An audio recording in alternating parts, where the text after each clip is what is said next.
Right. Sorry for the delay. Got stuck doing something with my phone. We are ready for some Kerbal Space Program today. And boy, do I love this game. So, if you are joining after not seeing some of the other videos, Kerbal Space Program is a physics-based kind of NASA simulator, is I think how I would describe it. You get to design rockets, aircraft, rovers, probes, satellites, all of the above, launch them into space with fairly accurate physics. It's only one body physics, meaning, if you're somewhere between the Earth and the Moon, which they're not called the Earth and the Moon in this game, but if you're somewhere between them, only one of them is affecting you with gravity, which is obviously not how real life works. In real life, everything in the universe is pulling you with gravity, but because it's the square of the distance, there's only certain things that really have an impact. Because if you're twice as far, it's 1/4 the gravity. And so that starts to make a big difference really quick to the point where, if you're far enough away from something, it almost doesn't matter how big it is. In any case, other than that, the game uses, very accurate physics, and the only other inaccuracy is just how easy it is to build rockets. Clearly, that's a lot more advanced in real life. The engineering part is much easier, and the parts, I think, are stronger and definitely more reliable, and you don't have to wait years to build them or design them. So that saves you some work. But anyway, last we left off, we were looking to, I think, set up a geostationary satellite. We have an active contract. Yeah, and we just want to achieve orbit. And we'll get paid a decent amount for that and get some good reputation too. So that's what we're doing at the moment. I think our game crashed. And we sort of launched something, but then it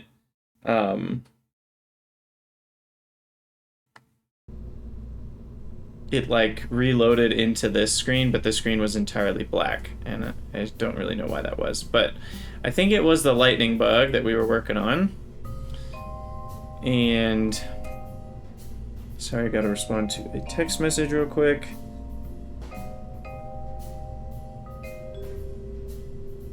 Copy, gotta forward something.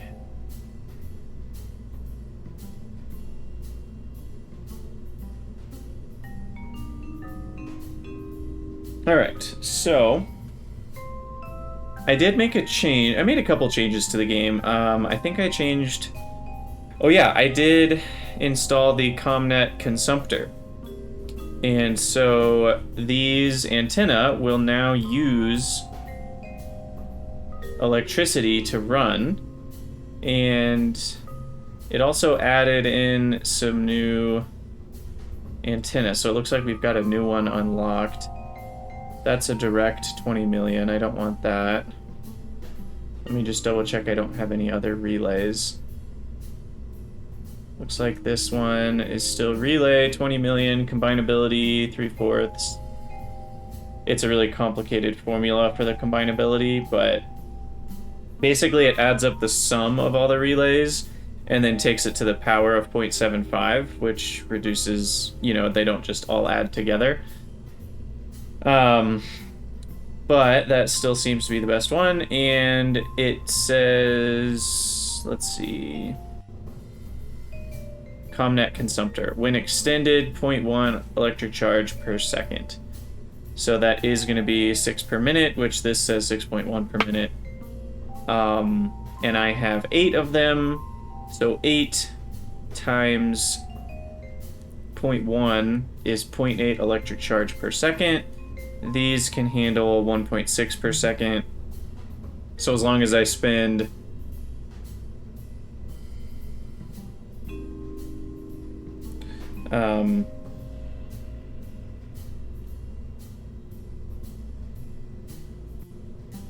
sorry.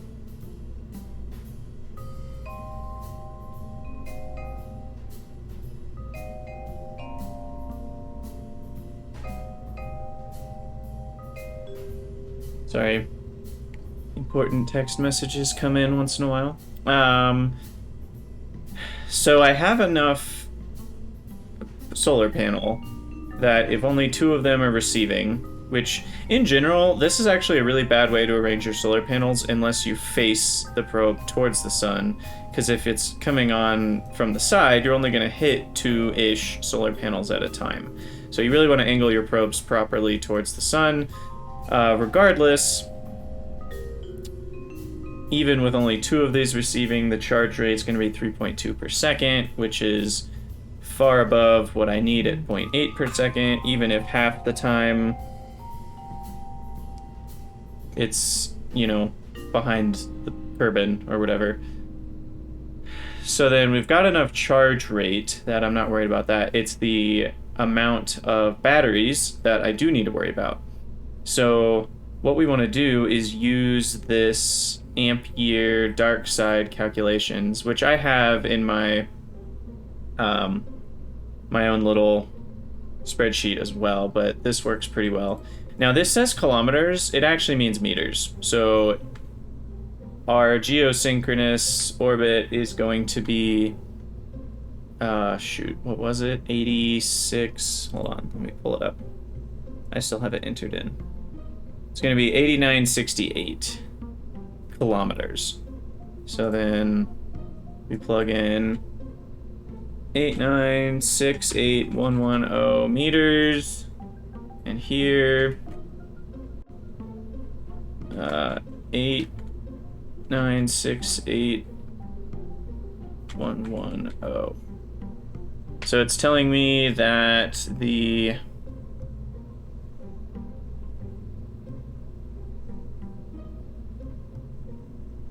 let me actually see, let me double check that the dark side is correct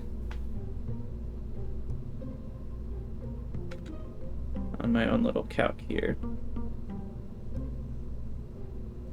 Set Apo and Perry. Okay, so let me put that there. Oops. Shift V. It says 34 minutes and 44 seconds. Is that what this is telling me? Yeah, 34 minutes and 44 seconds. Perfect. Okay, so it's always a good thing when my calculator agrees with this calculator. That means something's happening. So this probe, or satellite relay, needs to be able to handle 34 minutes of 0.8 per second. So my calculator also just gives me the total number of seconds, which is basically 2100 seconds. So we need about 2100 electric charge. And right now we only have 410. So you can see we need a lot more batteries to accommodate the amount of time it's going to spend on the dark side of Kerbal. So that means I need some more batteries, and unfortunately I don't have bigger batteries, and the procedural batteries I can't make any bigger right now, which is kind of annoying. So I'm just going to have to add a bunch of these rechargeable batteries. And I'm trying to think if there's a good place I can add them, because adding 10 of these into the stack is going to be really tall, but maybe that's what I should do. I don't like that they're rotated differently. There we go. This just looks really ugly. Huh. I wonder if I have any structural couplers. Yeah, I've got a tri-coupler that I could scale down and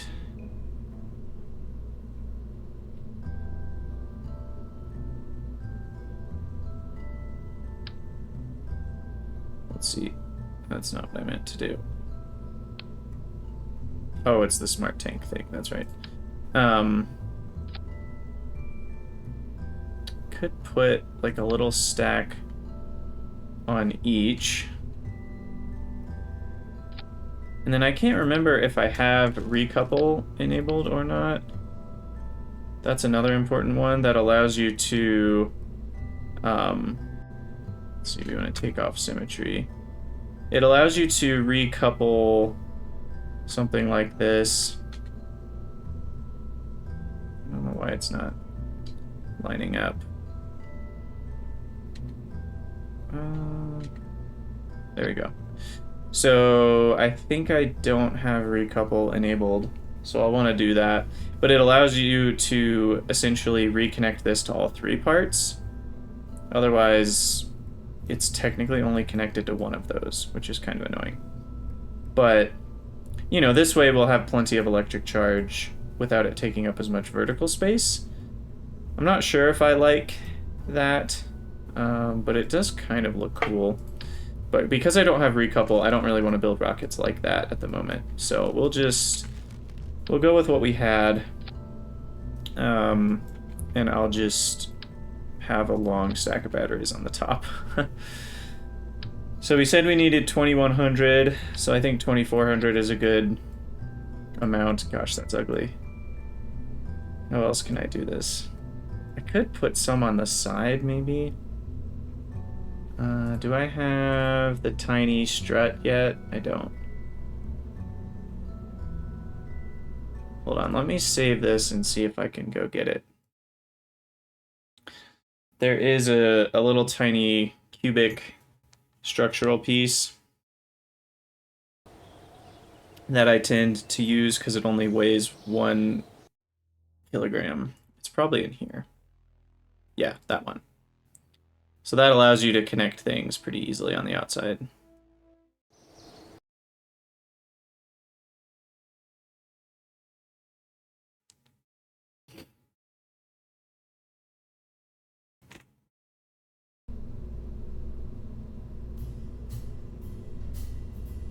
All right, so this is definitely part of the fun of early game Kerbal Space Program.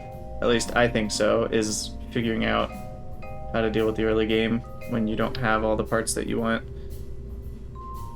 But I think what I might do is... well, let's take the antenna off for a second. And I can put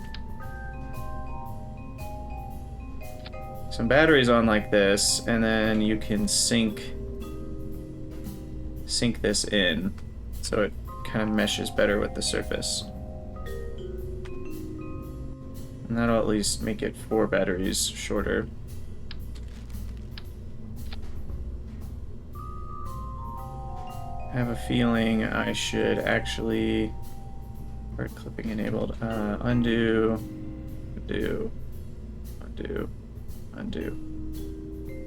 Let's actually do 2 of these.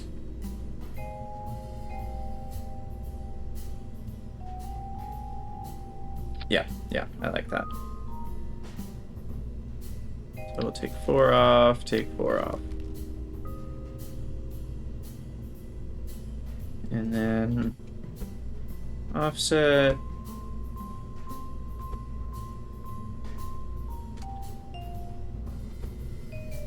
Get those kind of meshed with the surface. And then what I can do is put the antenna in between there. And then put more antenna here. So we'll have them kind of lined up like that. And then we need that nose cone back. I think I lost it.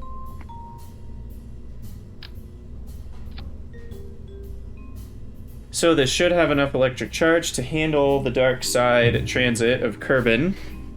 And hopefully it's aerodynamic enough to get to space. I'm a bit worried about the Delta V. 7,000 is the number I need. There's a 250 difference on the solid rocket boosters, so I have to account for that. And then the burn time for this stage is just so big. I really need a better engine. I just don't have one.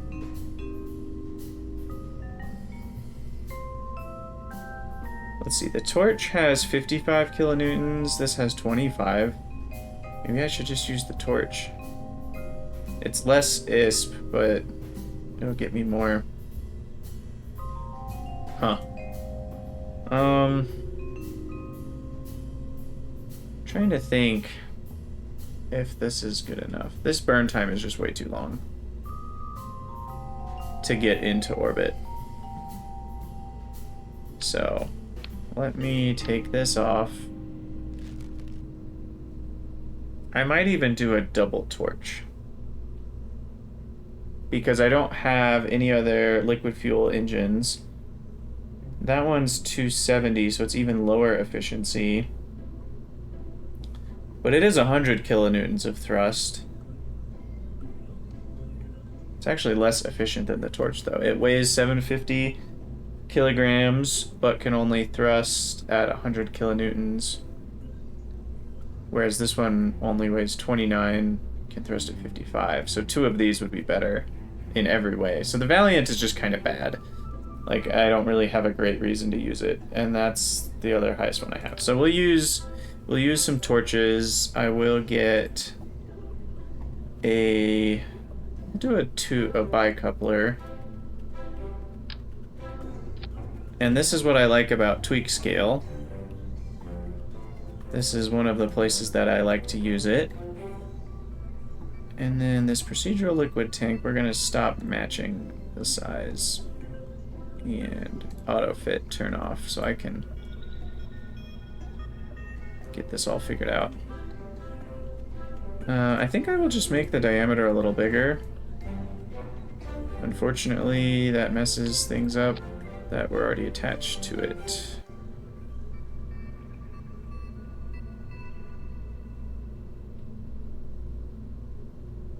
So let me take these parts off.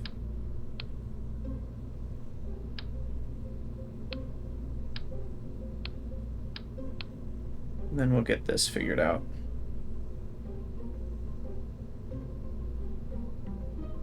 So I think I'll just make it bigger, which actually means I can just surface attach these. Oh, and this is where the engine plate comes in. That's what that's for. So let me find an engine plate. It's this one. Because what that allows me to do, we want that to be, we'll start with short. That allows me to attach a decoupler to that center point, even though I'm attaching these. What on earth? I thought I could attach them differently. I don't know why you can't attach on the bottom of that. I guess engine plate doesn't do what I thought it did. For clustering multiple small engines on small tanks.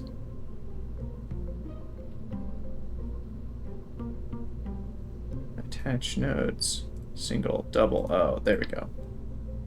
That's what I want. Perfect. Okay, so we want that, which gives me a lot more thrust. And still all the delta V that I want.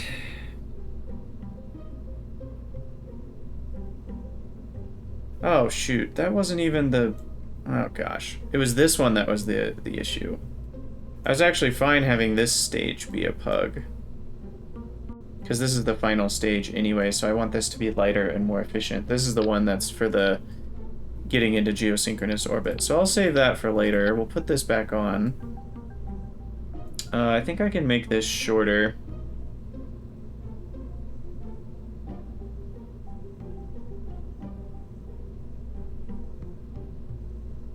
Honestly, 4,000 delta V sounds great. Although once I add all this stuff, I might not have that anymore.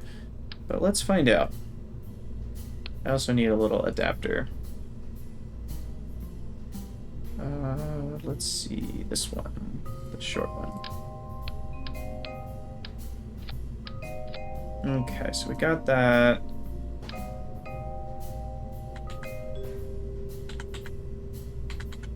We'll get our 8 batteries.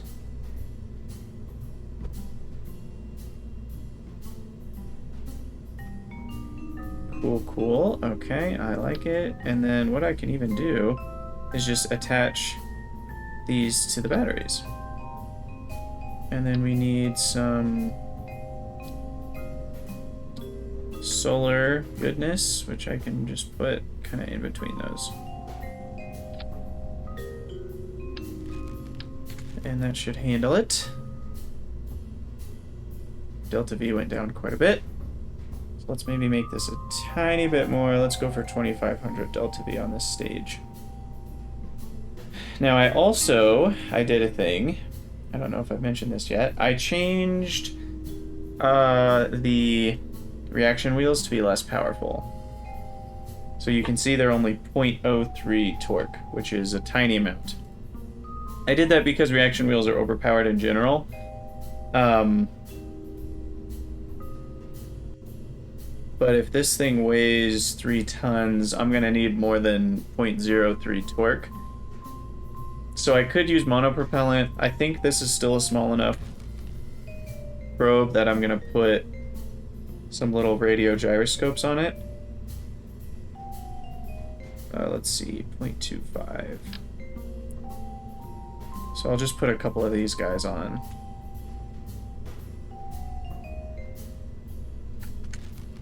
I guess at that point I might as well. No, I like the radial nature of them. So that'll allow for a little bit more control. I also rebalanced it in that they only produce 1/10 of the torque, but they still take half of the power.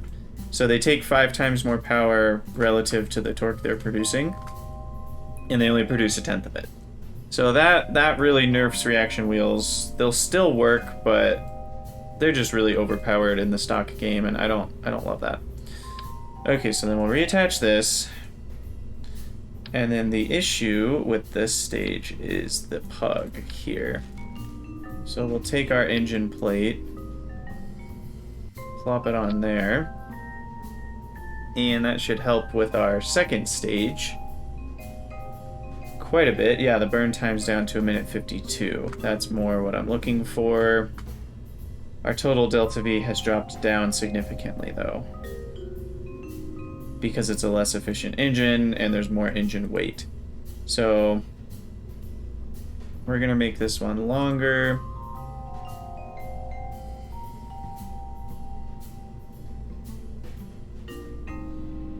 I think a 3-minute burn time will still be acceptable, so we'll go up to about a 3-minute burn time.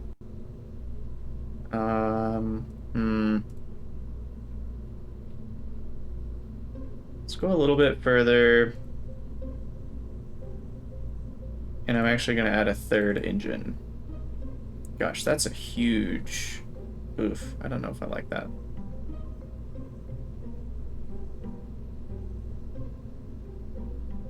I also need a fairing, let's be honest. I'm going to save myself a lot of pain if I just put this in a fairing.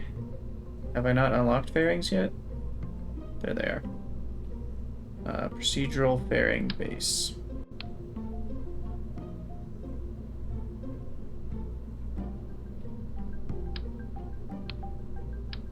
So we want that. Oh gosh, what is that?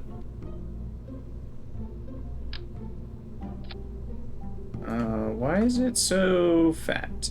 Procedural fairing, density, ejection power.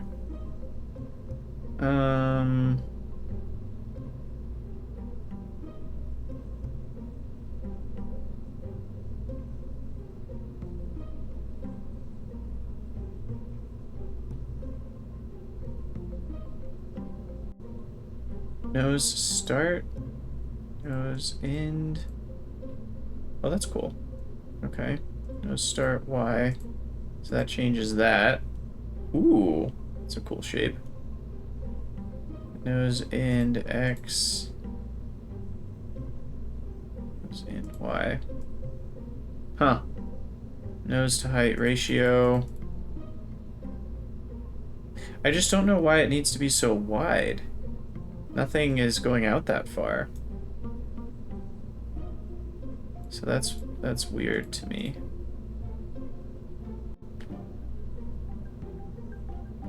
There used to be an option for like extra width. I feel like that's not there anymore. Ah, here it is. Extra radius. That's what I'm looking for. So we want something that is more like this. That looks more appropriate. There we go. Much better. Okay, so that will give me way more aerodynamics in the beginning. And actually save me delta V. And I won't have to worry about the rocket turning over. I have monopropellant thrusters down here, which will allow this stage to rotate. Not very fast, but it rotates. I don't need 24 monopropellant. 12 will be plenty. I'd actually do like 5 if I could, because the burn rate on that monopropellant is... yeah, I have 2 minutes worth of RCS fuel in there. So that's all good. Looking good, looking good. Okay, so then we launch that stage. Now I want to have 3. So we want our attach nodes triple. And then we change the torch. There we go. So we got 3 of them. And that does reduce our overall delta V to a number that's slightly too small. So we need this solid rocket stage to be a bit more powerful. So I might do 6 of them maybe.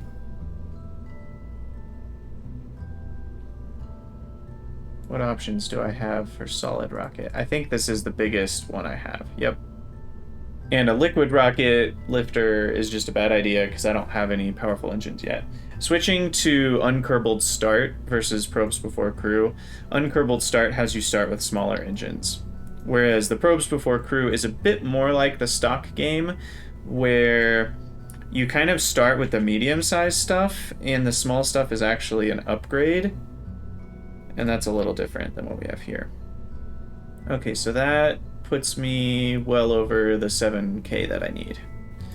So this first stage will hopefully get me where I need to go. And TWR of 3.72 is a bit too much to start with for a solid rocket. I think I'll start at about, yeah, I'll end under 7. It's a 1 minute burn that way. And these have a gimbal, which is really nice. So I should be able to control my ascent pretty well with that. And we do want auto strut for root part, which they've got. And one other trick is rotating these slightly so that when they jettison, they don't go straight out and then they won't all crash into each other after I decouple them. Now the question is, do I need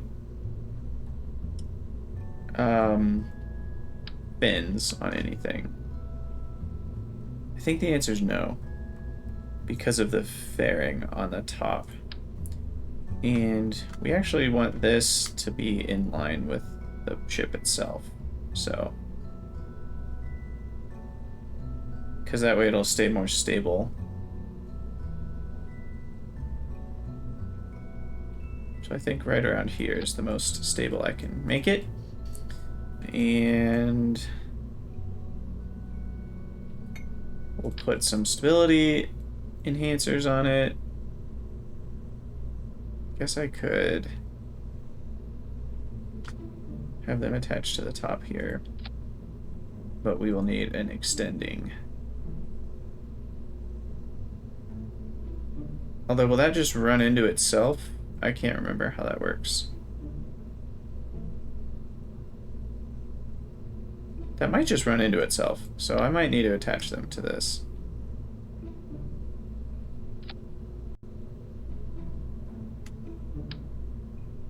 I don't like the way that looks, but... Alright, so I think we've done everything. Let's check our staging. So solid rocket boosters first, decouple that. I'm probably going to ditch the fairing before I ignite the next stage.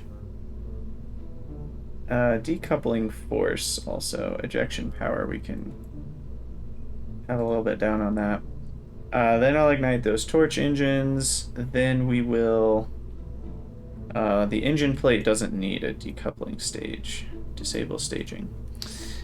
And then we've got this stack decoupler, which launches the final probe into its own little world, and then we've got the Pug engine.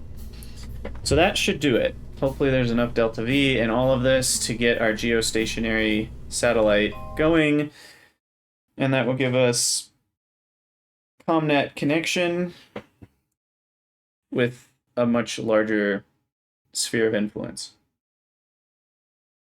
Because right now we can only be connected if we have pretty much a direct line of sight to the Space Center. But this will allow me to have contact in most of the planet.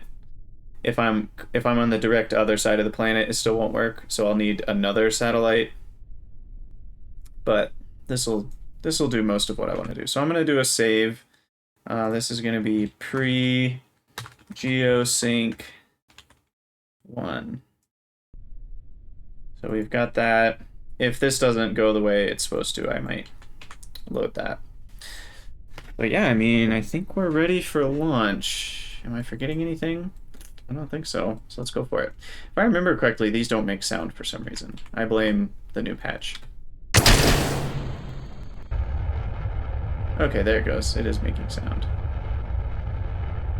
Sweet. Okay, so we will want to do this in such a way that we don't get our apoapsis too high from the solid rocket stage. So we'll want to start turning over a little bit.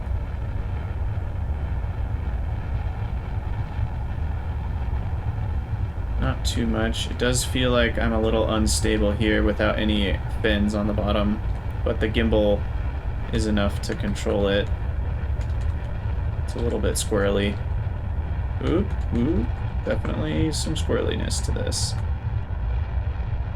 But we're falling over just a little bit. Hopefully get some horizontal speed going. Okay, that burned out a little sooner than I thought it would. Jettison those. Beautiful. And oh crap. Oh crap. Yep, that was dumb. Why did I do that? Well, okay, so we made some mistakes. One of which, let's just go back to launch. One of which was I thought we were going to not need to ignite those torch engines until we were in a vacuum.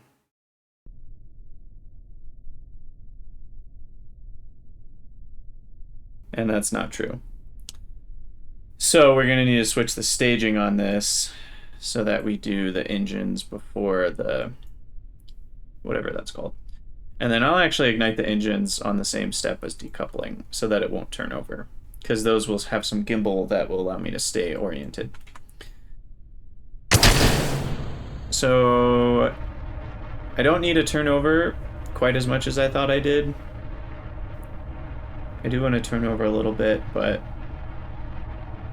these solid boosters just don't have quite as much delta V as they did before because I added more weight into this middle stage. So start turning over a little bit at least. Try to get to 10 degrees. Oh no, too much, too much, too much. Yep, and that happens. Well, you know. In for a penny and for a pound, right? Alright, well, we'll revert that flight yet again. We're learning.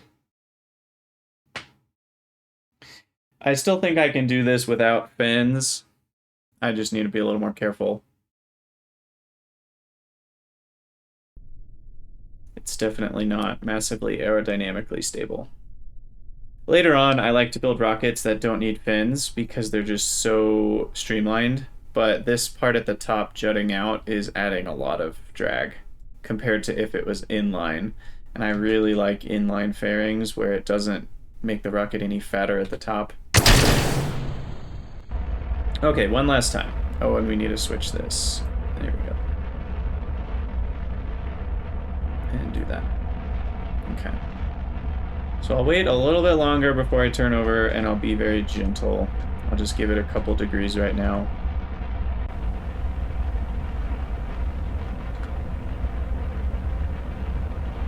you lose such a small amount of lift at a small angle, and you gain a decent amount of horizontal speed. It's just very helpful even to just have a little bit of tilt.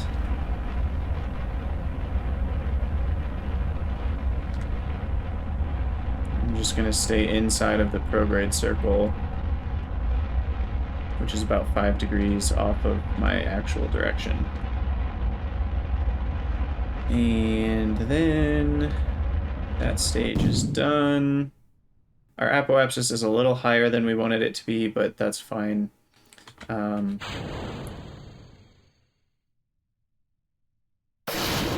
Decouple, and then we have a bit more control now. I am going to wait for my time to apoapsis to reduce. My total burn time on this stage is 3 minutes. So I'm going to wait till this gets down to about a minute.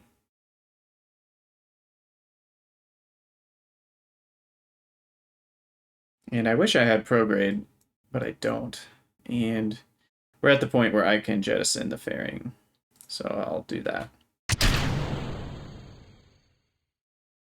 And then this is where part commander is great. You can just select your antennas and extend them, and then you can select your panels and extend them. Beautiful. Okay, we're down to 1.5 minutes, so I'm going to give it a little bit of thrust, but not too much.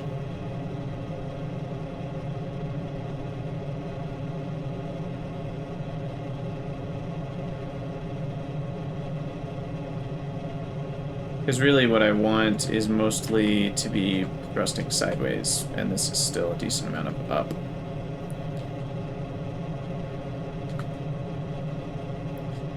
Well, welcome everybody. Looks like there's a few more viewers. Hope you guys are having a good day.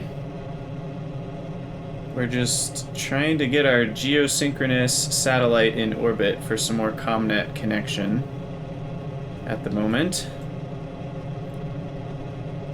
Have to make do with the parts we've unlocked, which is not as many parts as I would like. I'm gonna ramp up the thrust a little bit since our apoapsis time is reducing.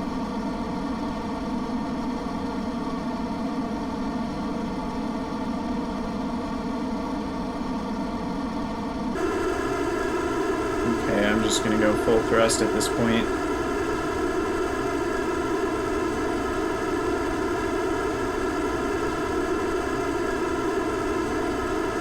Looks like we're still reducing time to apoapsis, which is not great.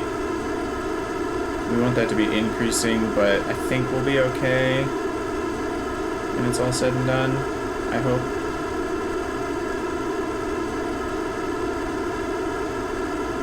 We've got a 2-minute, 20-second burn left. 30 seconds to apoapsis. 29, 28. Yeah, that's not good. It's counting down too fast.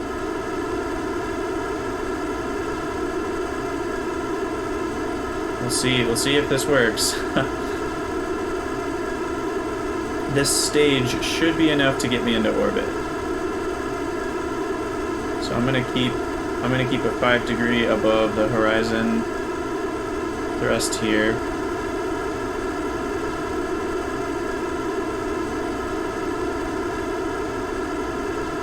I don't know, maybe I'll just stay parallel. Otherwise you lose a little bit of efficiency. Okay, re-entry in 115 seconds. That's not great, but I'll try to reduce my vertical speed just a little bit. I think we're gonna be okay.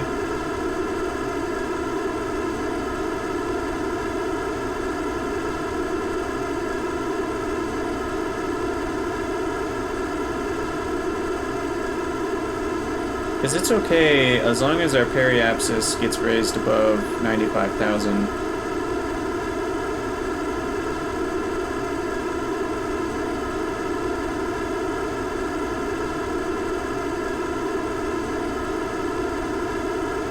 See if we can do that. I think, yeah, re-entry is staying the same now, so we're okay, maybe.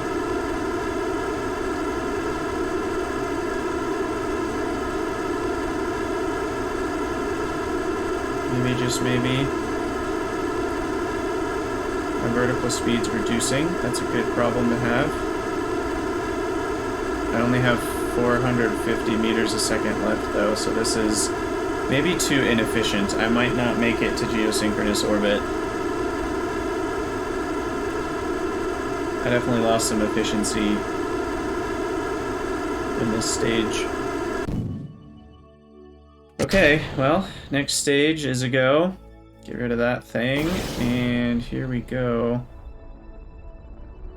So what we need is to not re-enter the atmosphere at this point. What's our SMA? I forget what that number needs to be. The radius of the planet... Like, I think if I just go radial, I might be able to land in orbit at this point.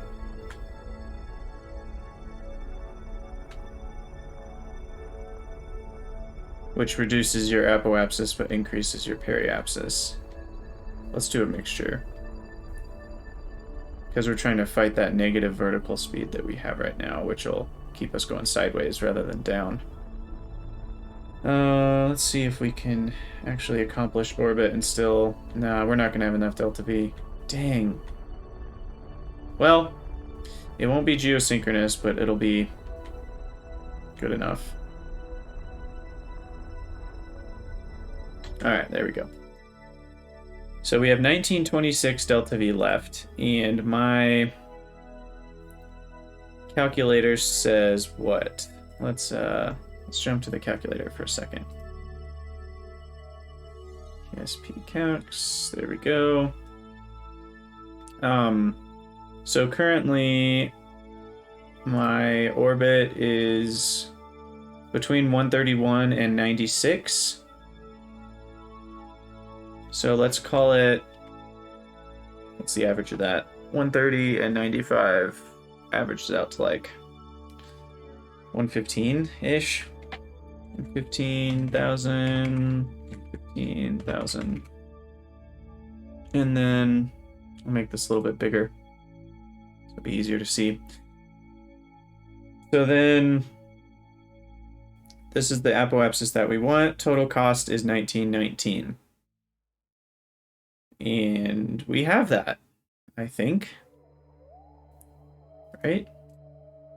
So we have 1926. So if I do this just right, we can hit geosynchronous orbit. We're going to want to burn at our periapsis, because we'll get more efficiency there. And raise our apoapsis to the correct height. And then be very careful with all of that. So the problem is our periapsis at the moment. Gosh, I don't even have the patched conics information. What's our altitude at the moment? I don't actually have that on any of my Kerbal Engineer pieces. That's map filters. Current altitude is about 100 kilometers. So we're actually close. Our periapsis is going to be like here-ish. So I might still have connection with the Space Center. That's going to be the major problem. So I'm going to do a save, because this could be bad. Geosync 2. Because what'll happen is I could lose control during the burn. And that would be very bad, because then we would end up just continuing to burn and not being able to shut off the engine. So, okay, all my stages have been destroyed. That's fine. I expected as much. Oh, we completed the contract. That's good. That makes us some money, because technically all the contract wanted was orbit. But I still have a desire to get this into geosynchronous orbit. So the initial burn is going to be 1200 delta V, which is going to take probably close to 2 minutes. So I'm going to wait until my time to periapsis is about 1 minute, and then I'll start burning.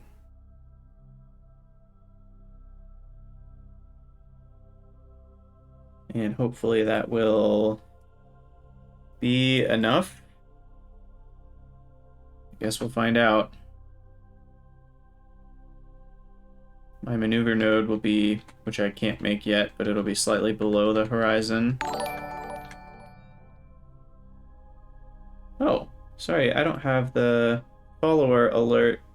Thank you, Akio-kun. Akio-kun. I don't know exactly how to pronounce that. Thanks for the follow. I didn't have the follower alert on the preview, so sorry for that. You didn't get your little Gunter penguin dancing. Okay, so Akio-kun. Got it. Perfect.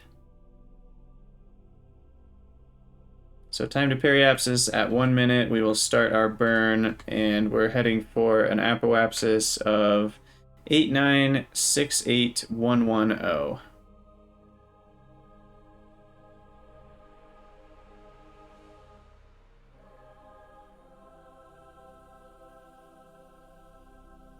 T-minus 10 seconds. I don't actually know if we're gonna keep signal, because it's already going through the planet, and it only has an occlusion percentage of 10%, so... Yeah, Akio-kun, well, it's been... I'm glad you're here. It's been good to meet you. I upload these to YouTube as well. I have a YouTube channel, so if you... because they only stay on Twitch for so long. So if you want to watch them in retrospect, you can head over to YouTube. I kind of stream at random times. I don't have a great schedule at the moment because life is weird, but thanks for the follow. Thanks for stopping by, and hope you enjoy your own Kerbal Space Program playing. It's a great game.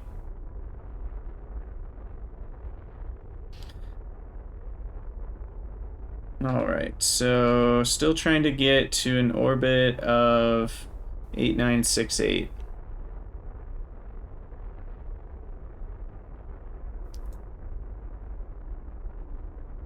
We'll see if we can make this work.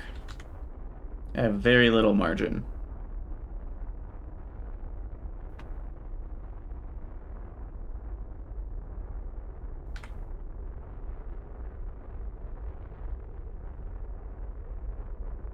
I wasted so much because my second stage, I just didn't quite start boosting early enough and had to spend a lot of that Delta V fighting gravity to get into orbit on the way back down. All right. 8968. Getting there. According to my calculator, I only need 726 to circularize, which we're already basically below, so I don't know if this is going to work. I don't know if this is going to work. 8968. Okay, we're close. So I'm reducing thrust.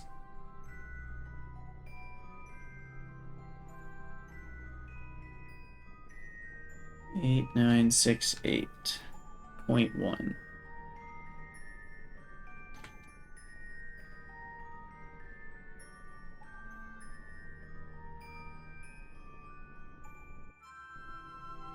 Okay, so at this point I even reduce the thrust limiter and then do small thrust, so it's a tiny amount of thrust. 8968. Okay, we're very, very, very close. Even lower thrust. 8968.1. There we go.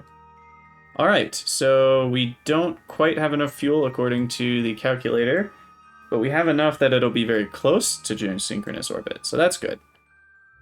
So I'll quick save again, and now we will time warp to our apoapsis, and I just have to hope that we're not directly across the planet from the Kerbal Space Center, because soon we're going to lose connection. It can only go through 10% of the planet. It kind of is amazing it can go through that much of the planet, but 10% is actually quite a bit. But it'll be any second that it loses signal. There it goes. So now we'll warp. Hopefully the planet rotates underneath me enough. It doesn't look like it is. I might have to wait a rotation. The good news is I'm completely in orbit. So I can just wait one more orbit. Yeah. Okay, one more trip around the planet. Which is about 5 hours. And this time we have connection. There we go. Okay. So time to apoapsis is 20 minutes. And I can't even make a maneuver or anything, so at this point it's just eyeballing everything. I have at most, let's see, 46 seconds of thrust, so I can get that time to apoapsis down to 20 seconds to get the most possible efficiency from my burn. So speed up time a little bit more. There we go, time to apoapsis. We'll get lined up. Our reaction wheels are good enough. So our mass is a little under 2 tons. Our reaction wheels have... how much? I don't know how much thrust, but we'll point directly towards prograde and get ready for thrust. There we go. Let's see if we can get there.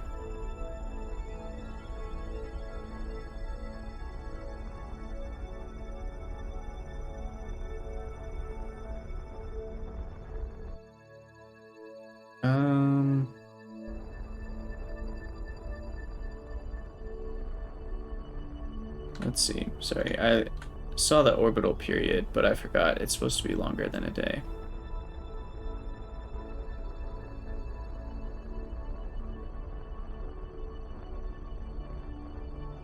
Actually, I'm very confused. Is that the wrong length of day that that's telling me? Probably is based off of the old... Yeah, we're just not quite gonna get there. How sad.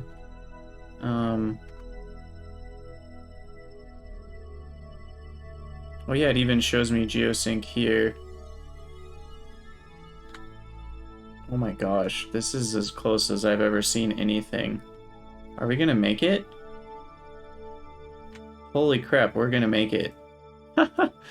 What are the odds? Oh my gosh. Okay, so there we go. 10 meters a second delta V to spare. Well, not even 10, because we're not quite there. Geosync, negative 50, 40, 30. This is better burn time mod that's giving me this. Very helpful. And we have accomplished it. Wow.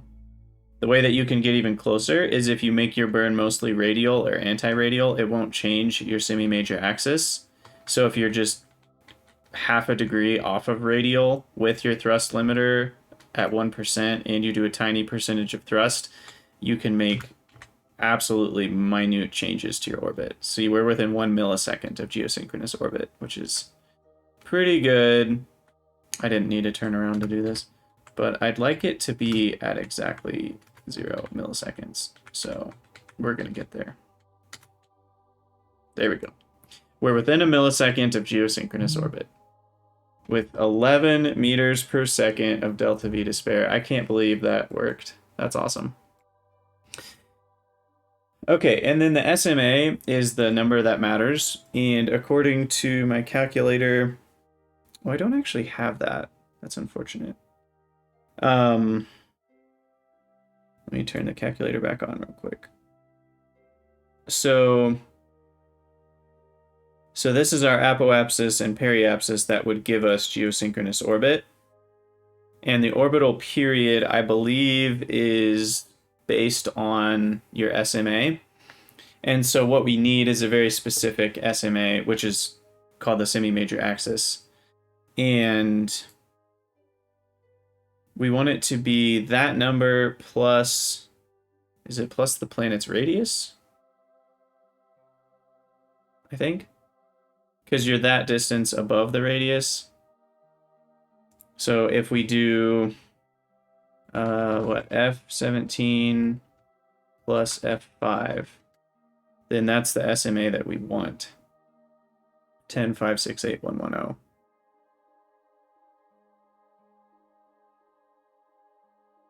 Which is exactly our semi-major axis. So, man, crazy's that we got there.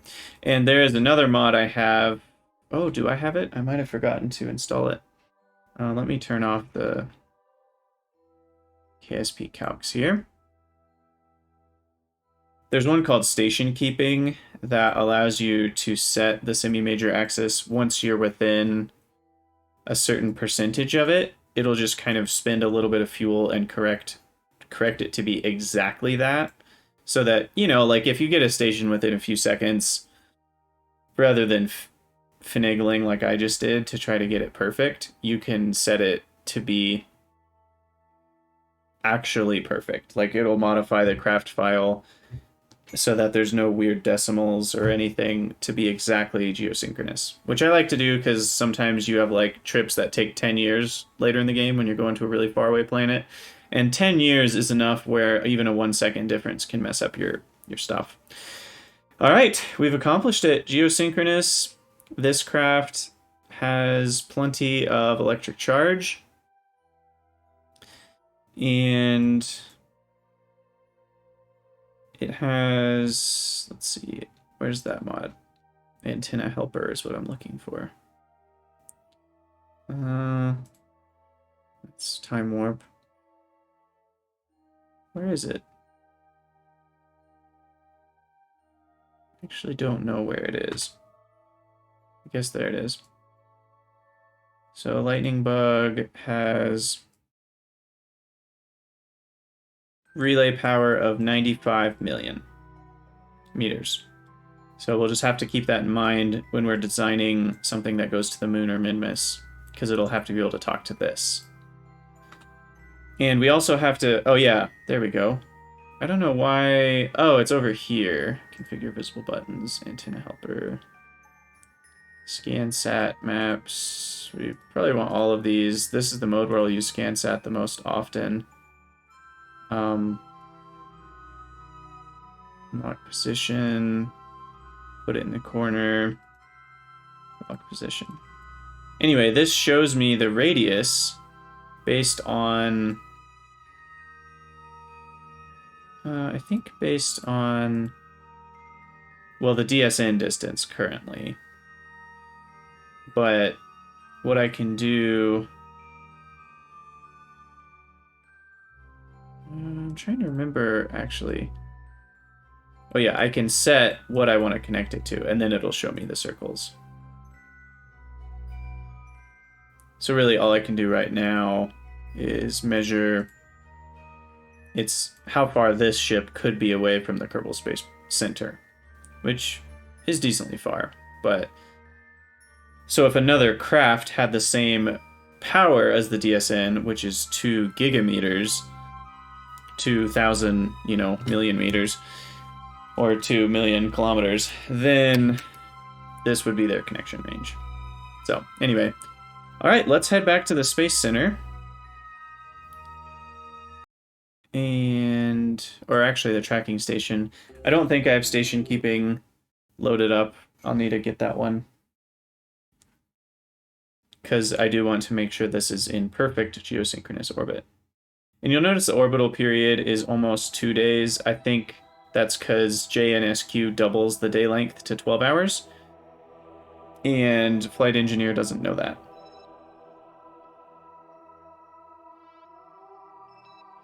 That's not even on one of the things.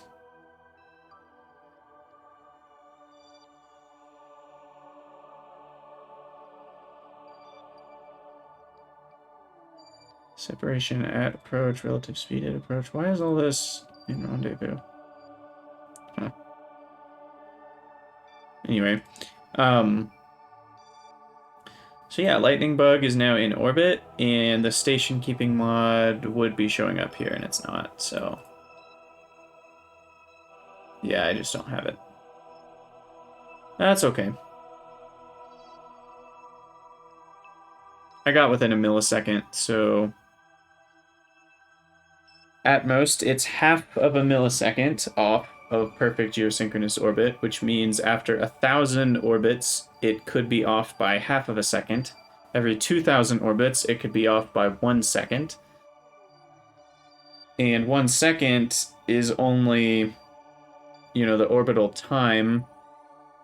Where's the orbital period? Why is that not on here? Huh. Would have thought orbital period. There it is. Would be on there. Yeah, with an orbital period of 12 hours, it's going to take a long time for those to add up. All right. I have accomplished the thing I wanted to accomplish, and that feels oh so good. Whoa, that was some weird glitch magic. Okay, so it's time for a new contract.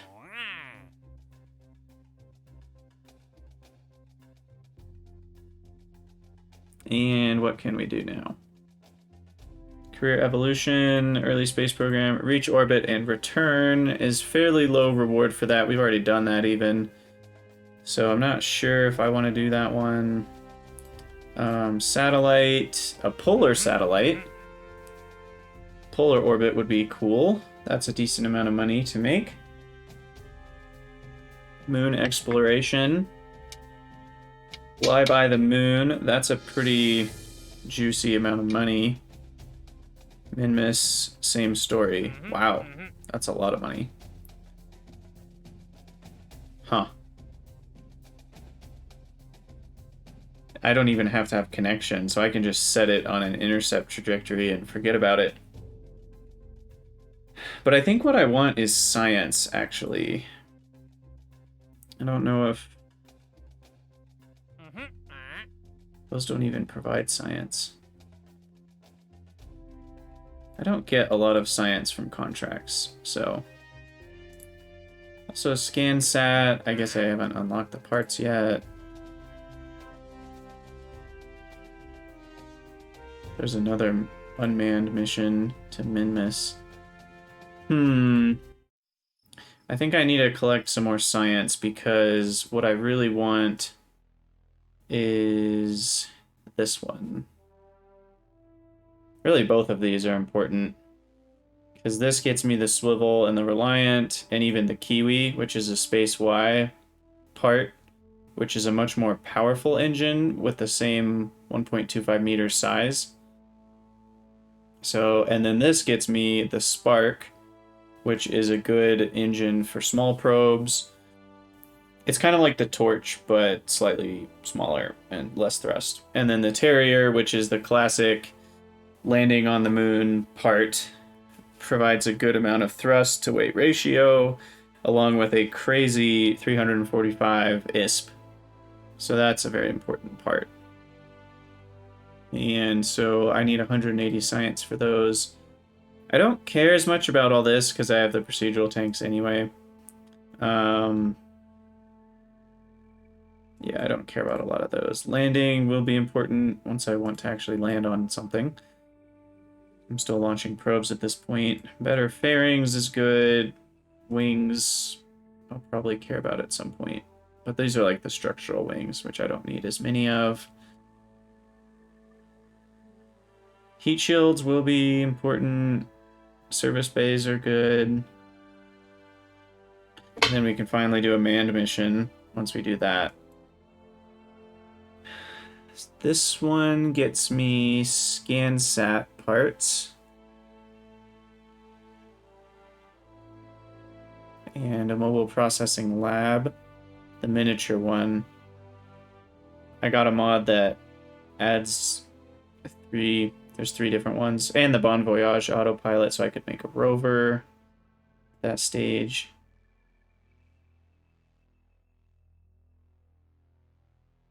Man.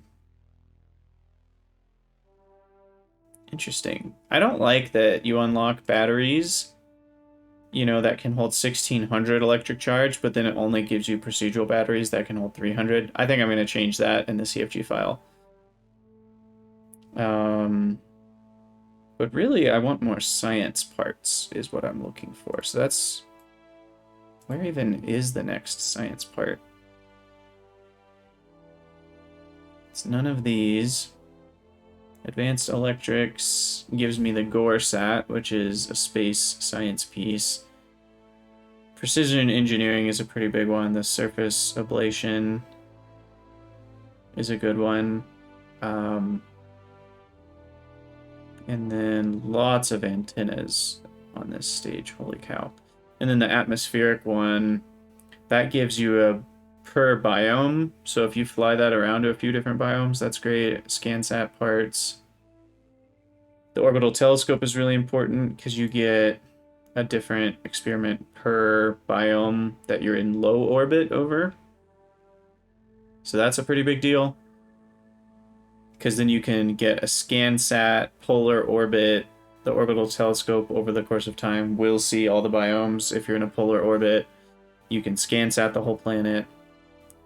So I still need a decent amount more science. I am just going to go with the Kerbal Space Center farming. Let's at least do that during the day.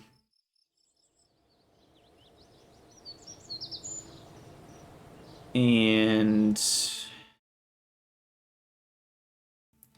let's see if we can improve our little rover a little bit.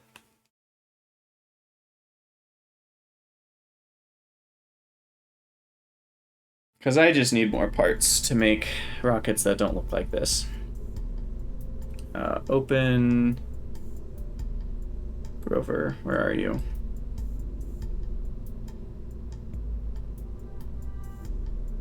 Wait, where is Grover? Why is it not here?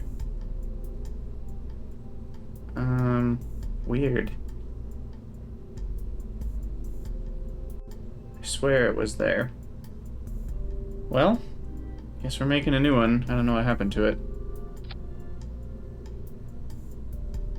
Alright. So, rotate this.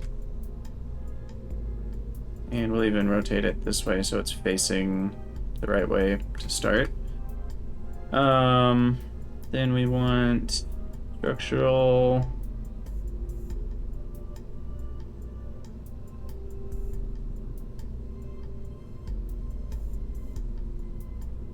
I think I'm still just going to use an empty fuel tank for the body of this thing.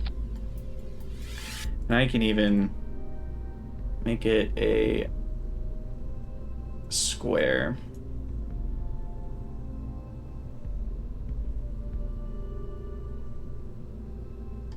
A smaller diameter. Okay, and then wheels. These are still my best option. We want mirror mode, which I thought was... Oh, it's R. Okay. And then we want to place those like so. Rotate them out.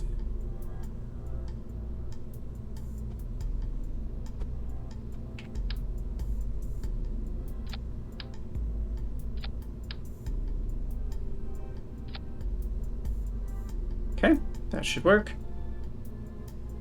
Then we need lots of power.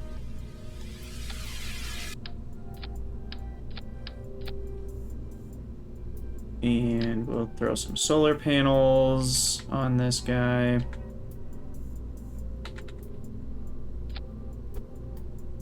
Rotate those up. Then we need communication. What's the cheapest? So I want high bandwidth and low electric charge per mit. That one's 8 bandwidth. That's nice. 3.33. That's very small bandwidth. 5.7. 6.6 and 8. I think this is actually the best. We get a lot of bandwidth for a very small price. So we'll just extend. Oh, you don't even have to extend that one. It's just active. Okay.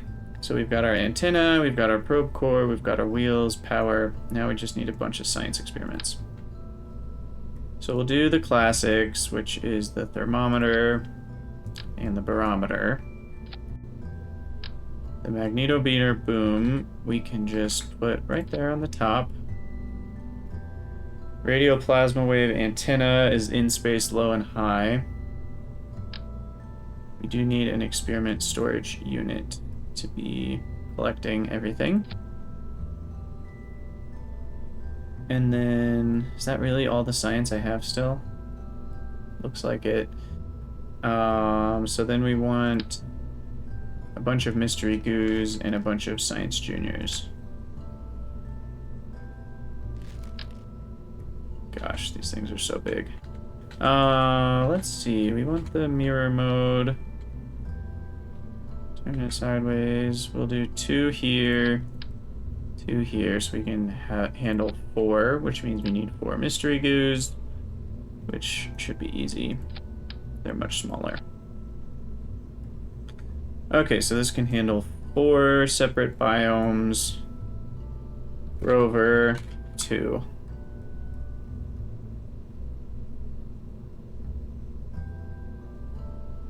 Feels very imbalanced to me, but that's fine. Save that bad boy and launch.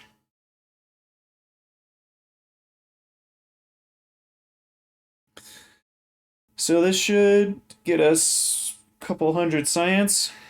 We can unlock some better engines, which will be a big deal, and some more science parts so we can set up some ScanSat. I think my next goal is I want to ScanSat Kerbal, and ideally I unlock that orbital telescope. I just might not be able to. Okay, so we want to extend the, where even are they? Panels. We'll extend the magnetometer, open up science alert,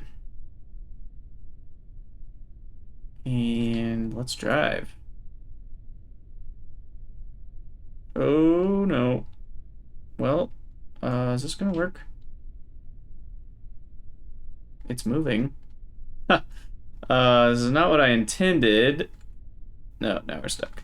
Okay, just kidding. Let's not fall in the middle.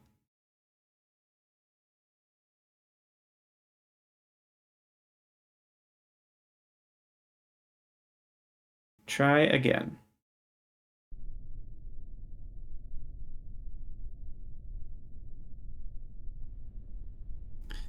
Okay, this time for real. Toggle. Extend the solar panel. Drive to the side a little bit, and then we can go down the ramp without incident.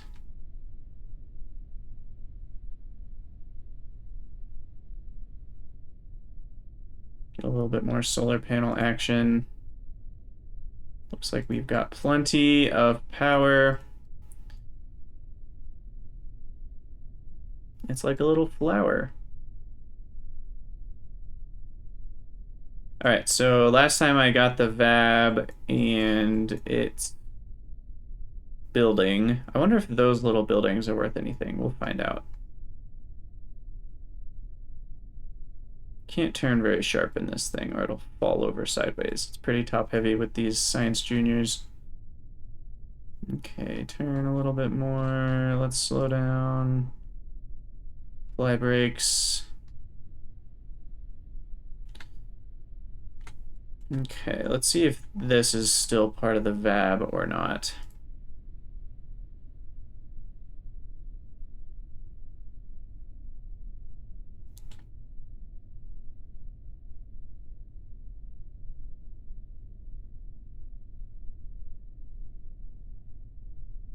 Slowly. Slowly. Just a light touch. Ah, South Complex. It is something different. So deploy all. Keep.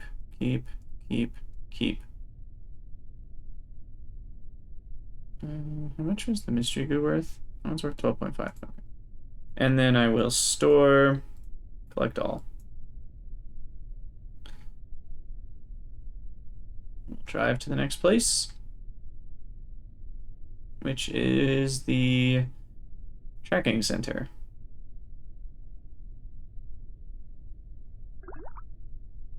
Oh, okay, KSC. I guess I'll take that.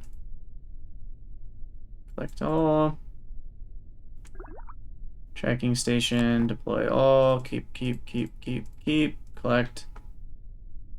And I'm guessing that this building might be something, so let me touch this radar. See if that works. Slowly, slowly.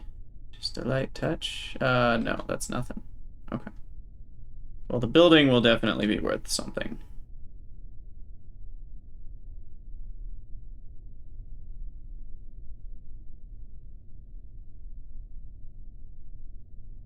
The way wheels work in this game is so janky.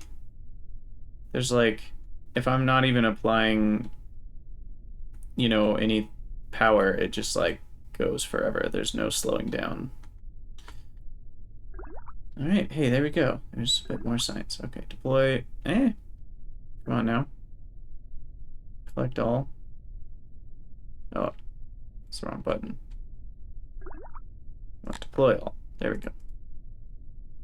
All right, so that should be a good amount of science from that little trip.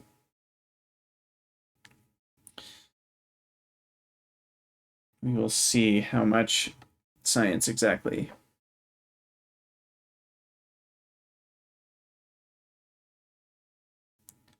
I'm gonna guess 200 or more.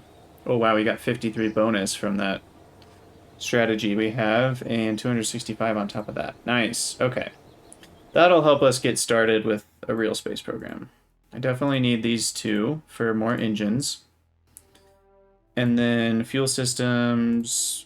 It is cool to have fuel ducts because you can do asparagus staging, which allows you to essentially have extra thrust, but still maintain... Like, it allows you to use more engines, essentially, for the same amount of fuel. And it just gives you more efficiency. Do I need any of these things? Decouplers? Stack separators? I don't know. I already have some decouplers, so that maybe isn't important.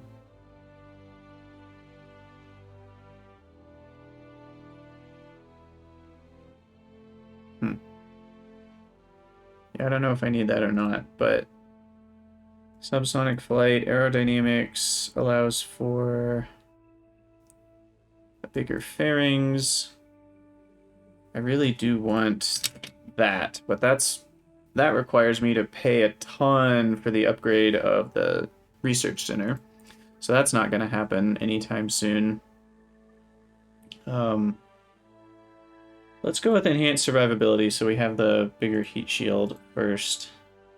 And then... Huh. What next? Probably electrics or better batteries. I don't like that. That's all I really get. And some new antennas, I guess, but I really do need better batteries. So, all right. So that should help make some better better craft. Oh, I can do my first man mission too with the Onion. I wanted to call it Orion, the Onion pod. And then we can do...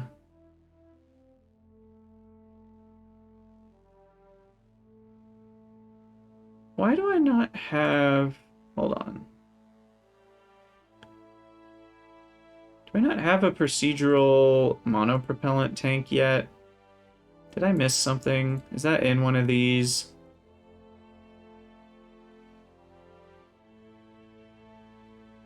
Let's see. Procedural tank, 20 kiloliters. Procedural structural element, there's what I was looking for. But where do I find procedural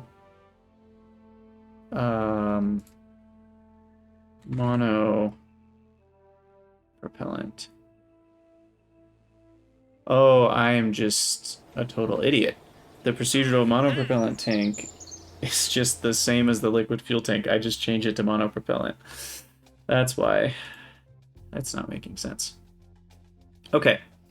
So what do I want to do next? I think what we want next is a Minmus flyby to make some money. And I'm not beneath double dipping. I can do both of these at the same time and make absolute bank off of it. So we're just gonna, as far as I know, we just need an unmanned probe to go beneath 500 kilometers on an escape trajectory past Minmus. That's all I need. So according to the Delta V map for JNSQ, which I will pull up real quick.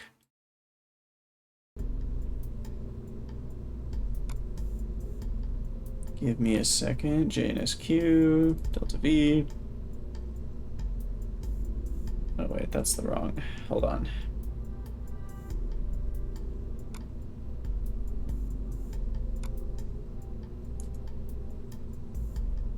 Delta V. Let's see. Open.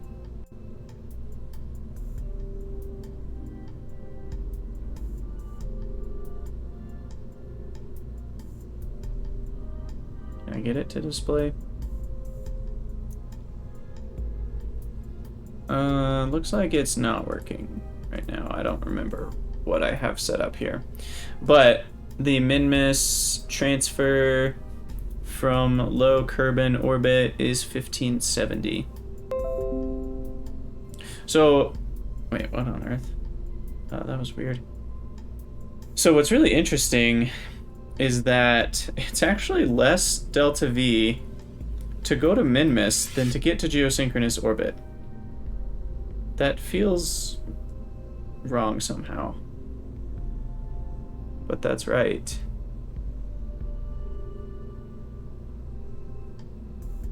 Huh. That's so interesting. Because Minmus is a gravity body, and so the capture element where you get in orbit of Minmus is far cheaper than circularizing your orbit at geosynchronous distance. Because most of the cost, like getting up to 8 million meters, is basically the same as 40 or 50 or 100 million meters. Like there's not much of a difference between all those. So we'll go with the Octo, and then really all we need is a lot of thrust. So we're gonna use the Spark because it weighs less. And I'm just gonna launch straight to Minmus from directly above the Kerbal Space Center, so I don't need any sort of big antenna. 600 kilometers is probably fine.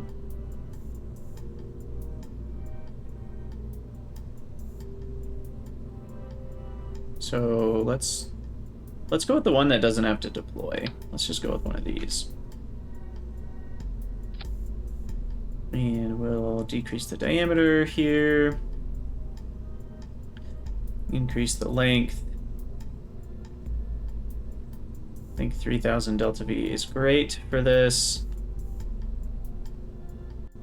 And then what else do I need? I need a little stack separator, which again, I don't know why they're missing, but I can go to filter by module, decoupler, and then here they are.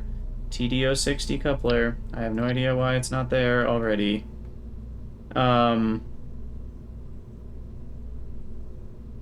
Honestly, I can just do another liquid tank. This time I'll have a adapter. Nope. Yeah, that's right. And have another engine here, which should probably be the Reliant, or no, the Swivel.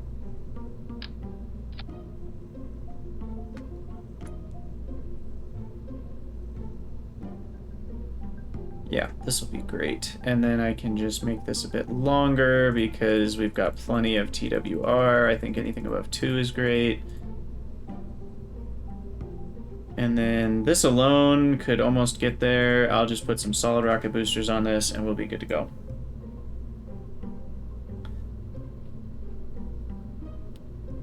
Okay, so coupling. We'll do 2 radial decouplers with... we'll do this one and see how that looks. 812 delta V, that's actually not enough. How about the Thumper?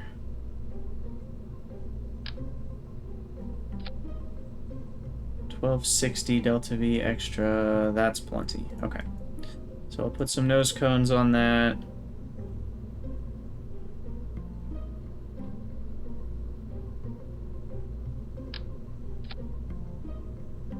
And this should do it. I might need some fins. Let's at least give it basic fins. That'll help it stay in a straight line a little bit. This still might not work, but we'll find out. And then that's all good. We need structural elements. And I am going to want... So what do I call this? It's the fly, the cry fly. Because it's for flying by. I am going to want to upgrade my 2 buildings such that I can make maneuver nodes. Because not having maneuver nodes is kind of annoying. Though I could probably do this without maneuver nodes, it's a lot easier with maneuver nodes.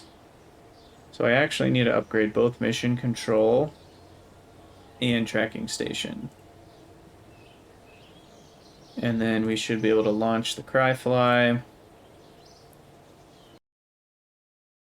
I don't think I need more electric charge. Both of the engines I have generate electric charge. And like I said, I'm not going to worry about even having a nice circular orbit with a perfect thing. I'm just going to fly straight to Minmus.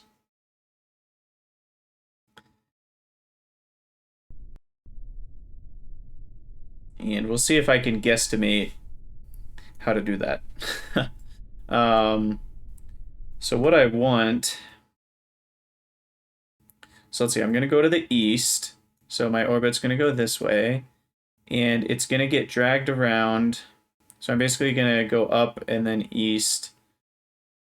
It's going to get pulled around probably 90, between 90 and 180 degrees. So if Minmus is out this way, gosh, I don't know. I know what you can do for the moon. I don't know what the rule of thumb is for Minmus. So I guess...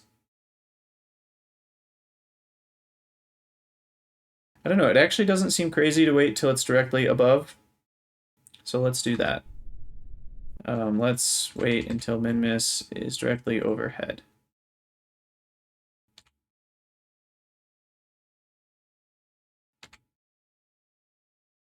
Okay, right about there.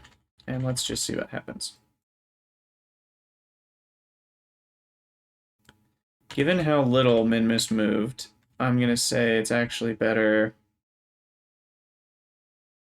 to be at like 90 degrees. We're going to try that. Okay, let's go for it. See if this works.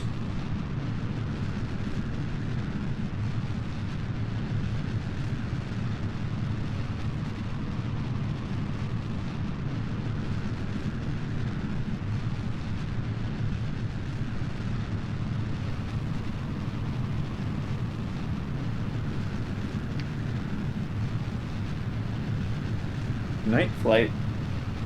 Sure, it looks beautiful for all the onlookers in the cities that totally exist.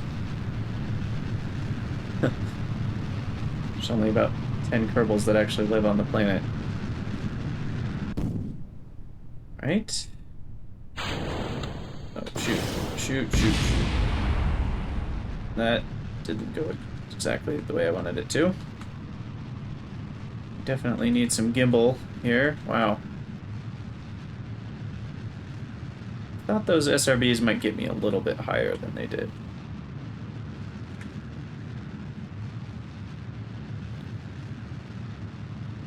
Okay, so we'll go a little bit higher and see if we can get a maneuver node that gets me a rendezvous or not.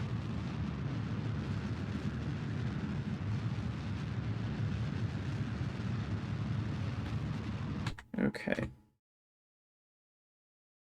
Okay, apoapsis. I don't want that crappy stock maneuver node. Does precise maneuver still work? I thought I had it installed, but it's not showing up. Crap. Maybe it doesn't work in this version of KSP. Precise maneuver is a mod that lets you, well, have a lot more precision in creating your maneuver node. I really don't like this at all.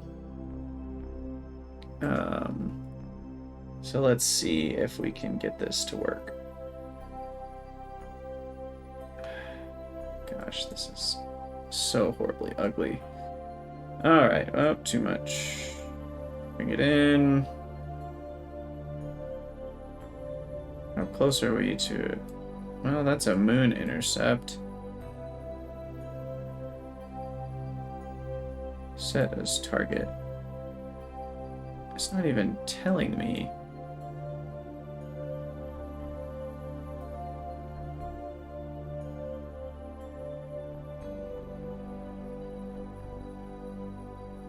Like, where even is Minmus? You know, maybe I need to think this through a little better. I really miss precise maneuver. I hope they're updated soon. I don't want the stock vanilla piece of crap maneuver editor that they have. A lot of people are saying online that it doesn't even work right. Okay, so just for simplicity, so I don't have to worry about delta V as much, I'm just gonna do 4 of these. And that should give me way more than enough delta V, and then I need to add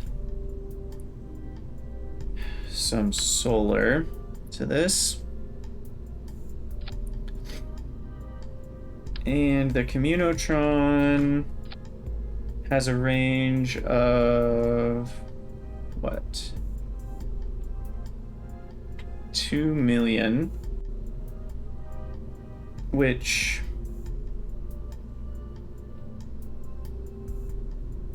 pick a target, editor ships, fab, relay. Why is it not showing up? Okay, there we go. So the max distance to get to my lightning bug is going to be 13 million meters, which, if I'm on the other side of the planet's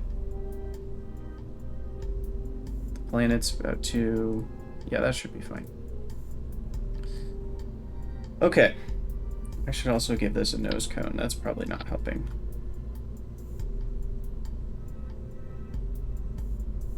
So the Cryfly 2 should be a bit better.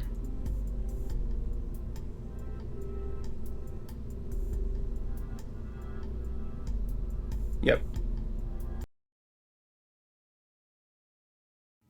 I forgot how hard it is to get a Minmus encounter if you're not already in orbit.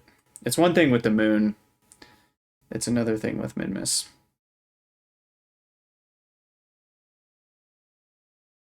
Because with Minmus, you basically are getting to the edge of the Kerbal sphere of influence. So I guess I could just accelerate straight with all of my delta V and then make small adjustments, but I think we need a... Wow, that is hilarious. Way higher than I mean to be. Saves me a little bit of delta V though, I guess, technically. But we're gonna immediately tilt over to 10 degrees just because these solid boosters are going fast.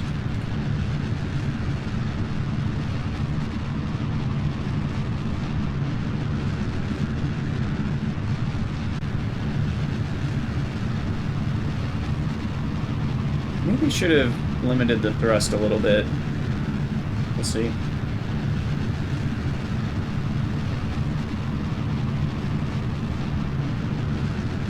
Ooh, we got some aerodynamics, that's for sure. We're almost at 1,000 meters a second.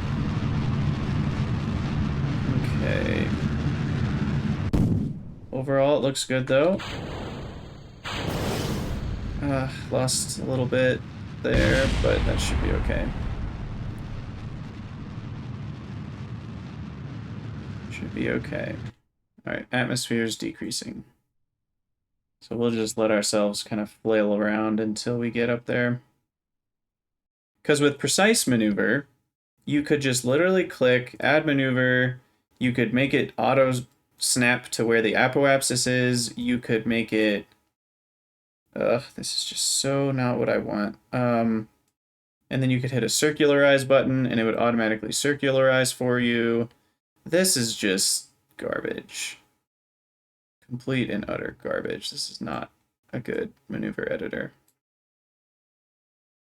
But something like that will work. Okay, burn time 1 minute 55. Okay, well I'm in space, so it is time to send the solar panels out. And then slow our rotation, maybe.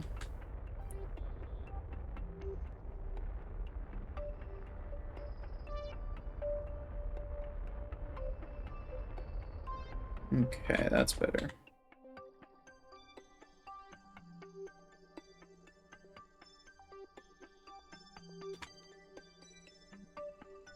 Alright, start burn in 10 seconds.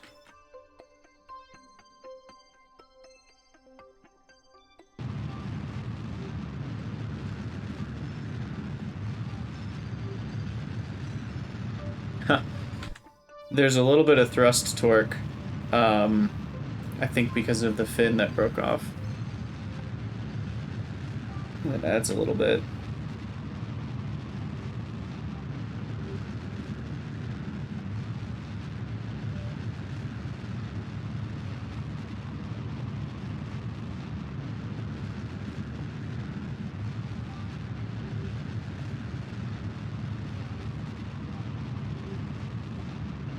Turning some auto struts on. Lock things down a little bit more.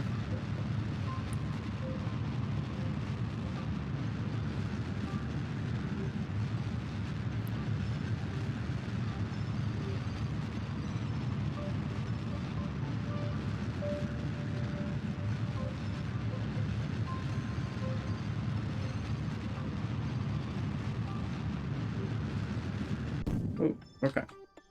Next stage, let's go.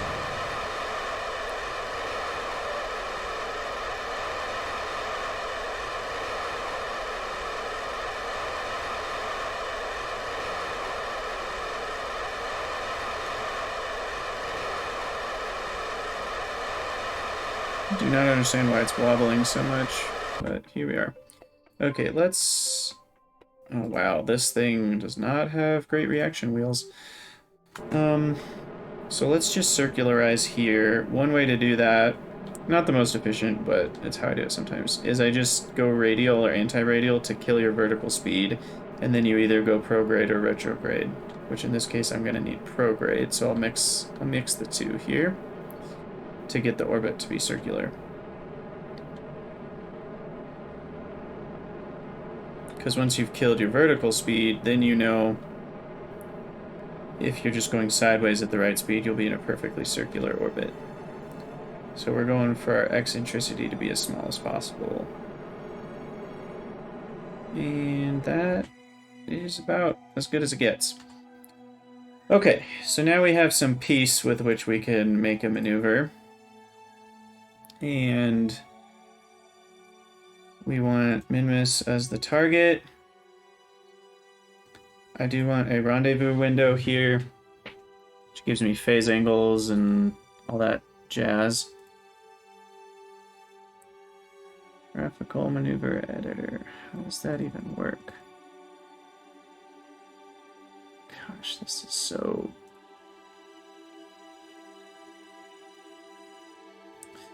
I miss precise node, or precise maneuver, whatever it is. I can't remember exactly what it's called. Okay, so we want enough prograde that we get to the right height. Probably gonna need some amount of normal or anti-normal, but that depends on where we are in the orbit. Okay, how's... I don't know, is that gonna be... Okay, no.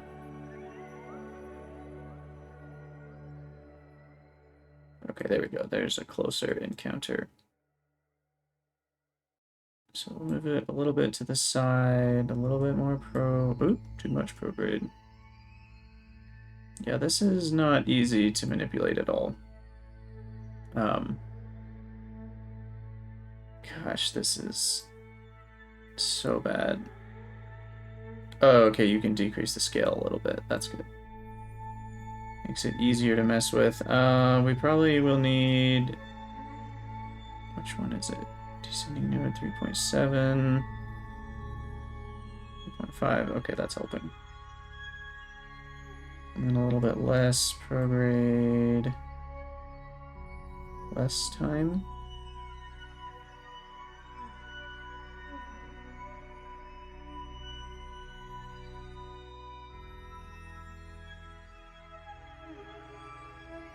So what do we do? We're just completely missing. That's what's happening.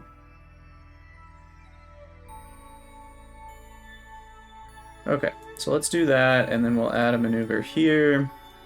And that one can be...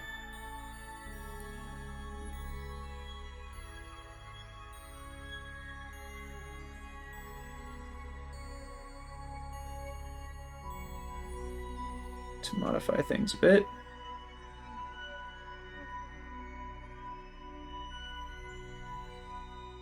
Alright, there we go. That'll do it.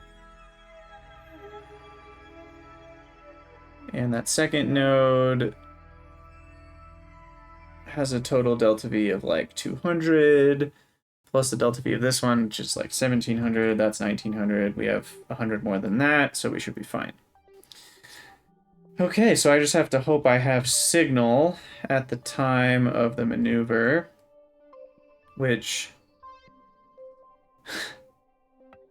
I actually might not. That's kind of funny. Let's just find out. But I might be exactly on the wrong side of Kerbal at that time.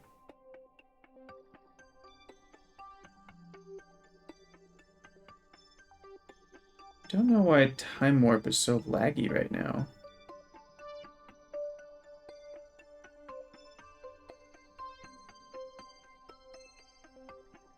Yeah, I literally don't have connection. Wow, that's dumb. Okay, well, we'll wait for another lap.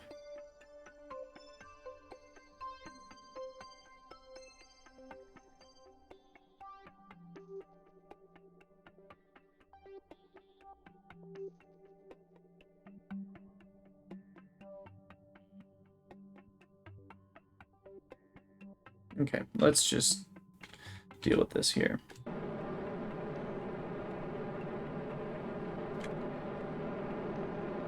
And a quick save. Yo, why is the game so laggy right now? Is it just because I have Chrome open and my RAM is dead? I don't actually know. Oh, I lost control. Okay, that's cool. That's cool, that's cool. Well, let's quick load the last quick save, which was here, yes? Yeah.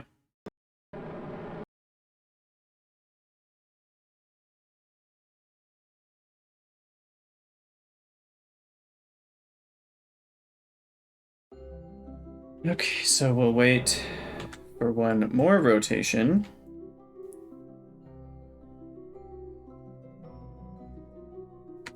Time warp. That looks good.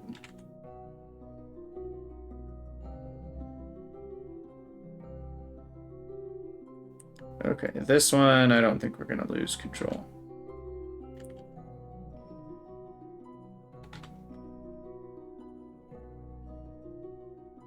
Slowly turn.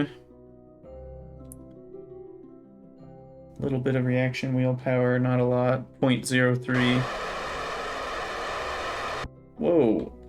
What is happening with that maneuver? I have no idea, but let's just, let's go for it. I'll figure it out.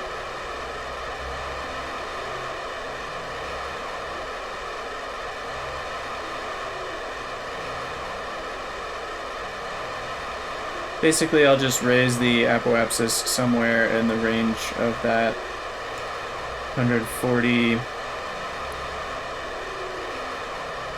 million, and then I'll just make a maneuver to fix it before then.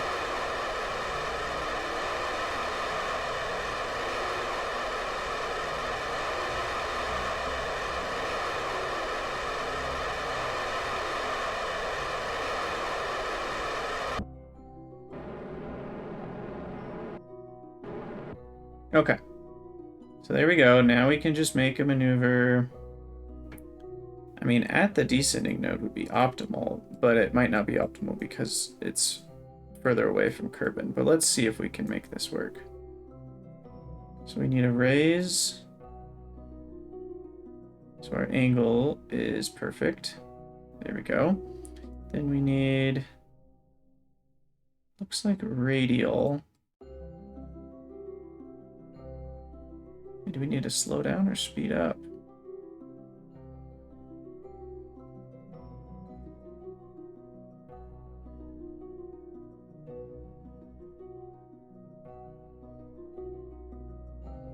Okay, there we go. So that'll use a decent amount. Oh, hold on. I won't have connection at that point. Right, so I need to make a node. Basically here. That fixes it. Which I don't know if I can. Crap.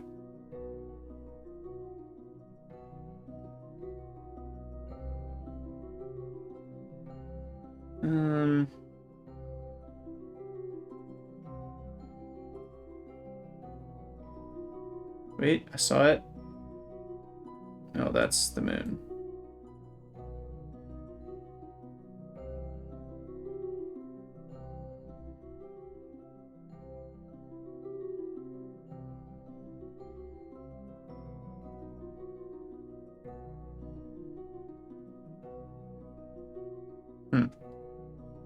So I would go behind it.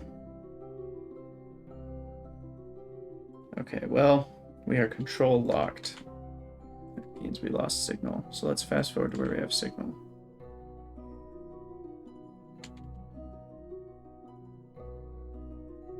Great, I can't even signal lightning bug anymore. Well, this mission's a failure. I guess I could wait until the Space Center comes around.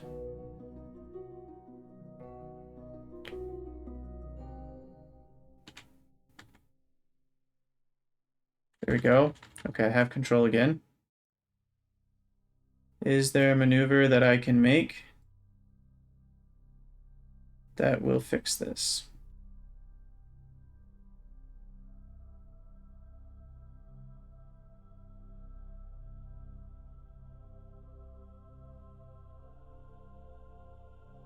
There we go. Okay.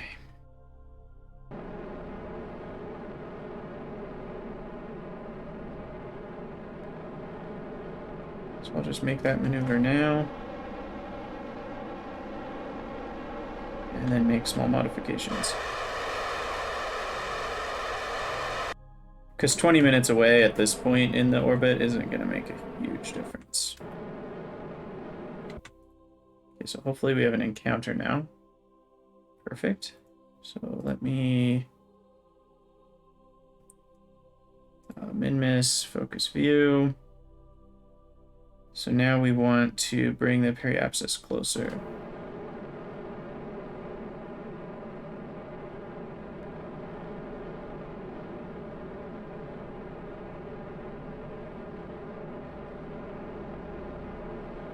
Okay, so that seems to be farther away. I don't want to go that direction.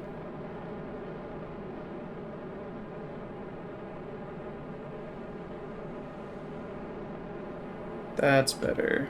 Bring it closer, bring it closer. I'm just flailing around. Let's actually figure this out. So I'm here, add maneuver. And scale needs to be very small. So what we want is to bring the periapsis in, not make it farther. So some retrograde, radial, anti-radial, normal. There we go. We want some normal. That's going to help. And then some retrograde. There we go. So we can get a nice low altitude flyby. Let's do 60, even less. Let's do 24,000 meters.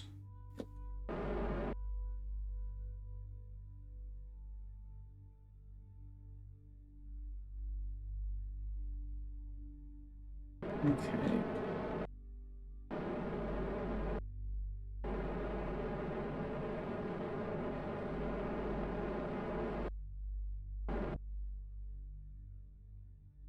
All right, I think we got there. Thrust limiter, tiny bit more. Let's do a 20,000 meter flyby. Quick save.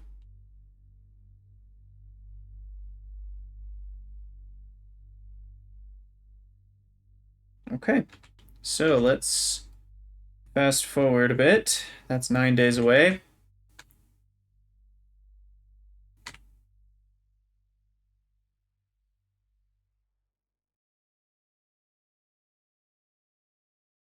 And about to enter the sphere of influence.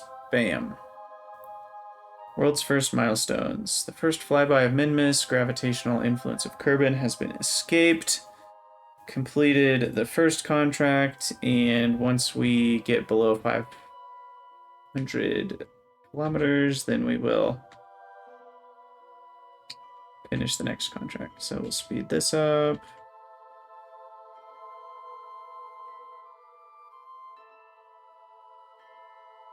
Okay. 600 kilometers and 500 kilometers. Contract complete. We're going to get a nice view of this greenish planet.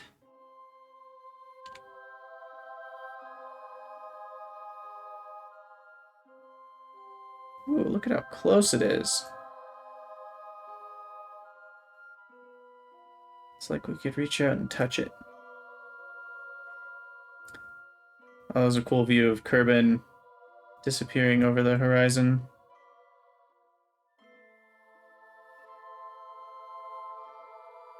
There we go. Get a good view. Because off we go into space. And what does our orbit actually look like? Kerbal periapsis, 4 million. So this thing is just a piece of space debris at this point. But that's fine. Okay, back to the Space Center.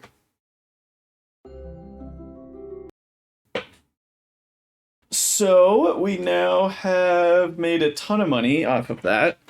And even those milestones got me a good amount of money.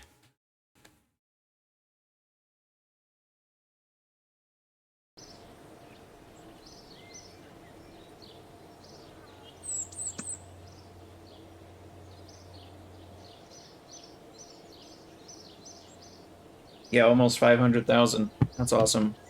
Because to upgrade this thing, which we'll need for higher tech levels, we need 450,000. So that's good.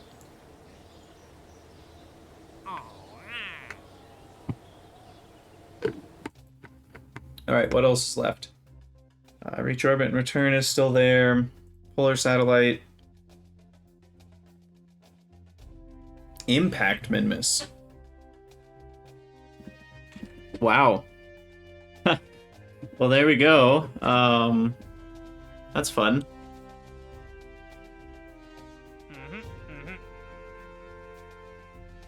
Complete geostationary contract. Where was that one? Oh, that's polar. Okay. So why don't I do this polar satellite? That'll be easy. Polar orbit. Yeah, that's it. Okay. So let's just do a basic polar satellite.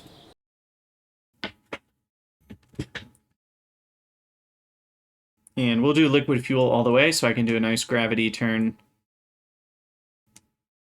rather than the solid booster craziness that I've been doing. So we'll just start with basic octo. I will give it a little bit of reaction wheel power.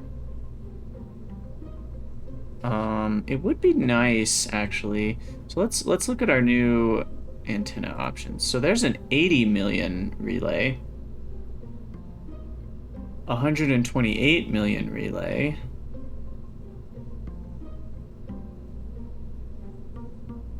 20 million relay, 8 gigameter direct.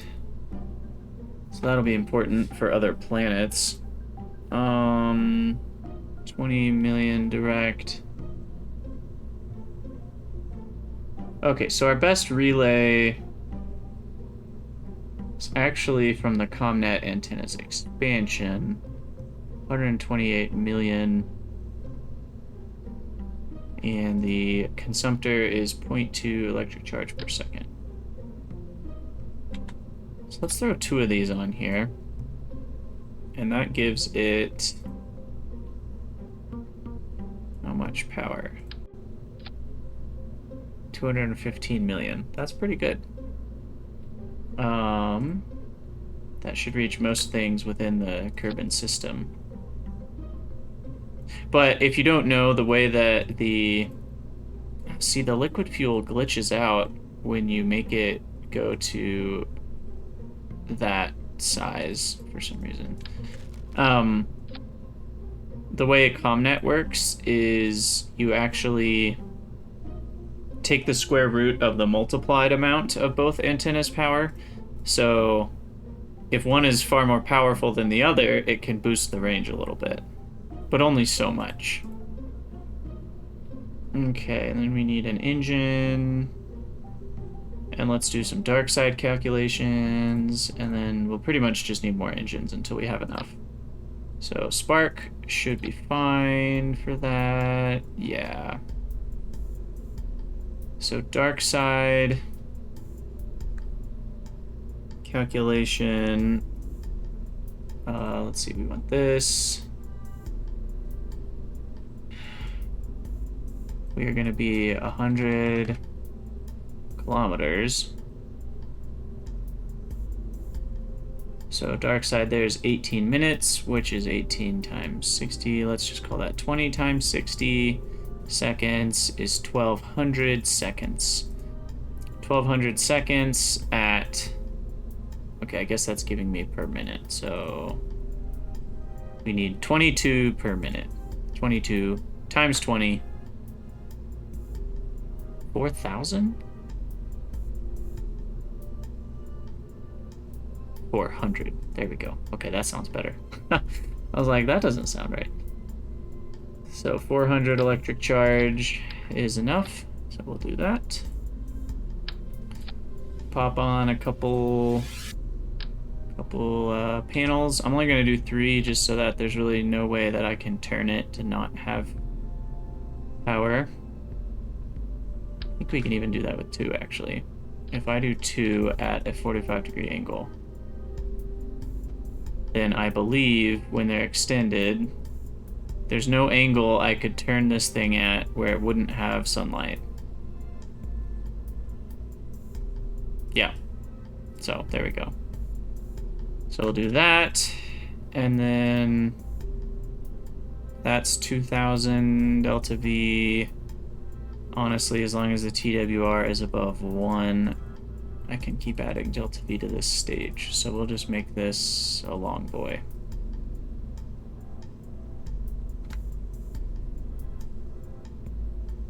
And then prior to this, I just need a little decoupler.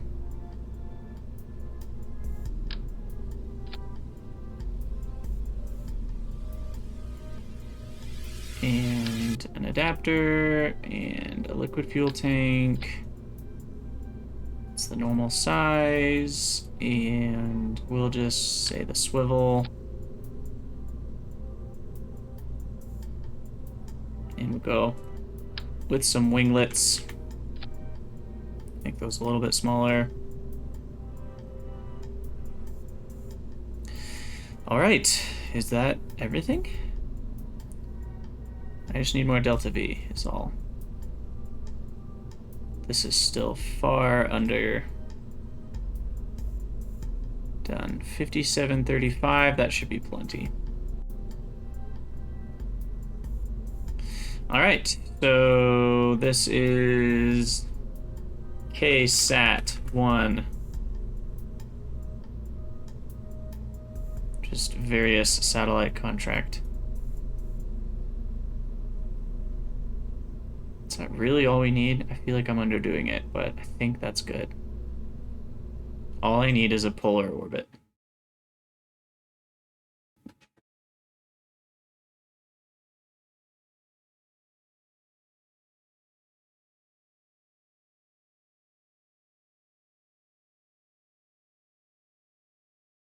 Okay, well, I mean, we will need a little bit more delta V because my TWR for the first stage is pretty low. The swivel isn't the best atmospheric engine. But the Reliant doesn't have a gimbal, so that's why I'm not using it. So really I can just tilt a tiny bit towards north to start with.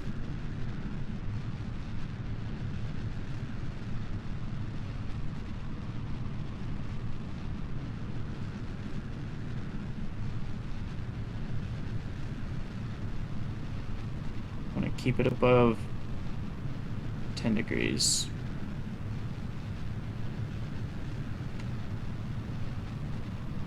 And then we're going to look for our inclination once we get going a little bit higher to be towards 90 degrees.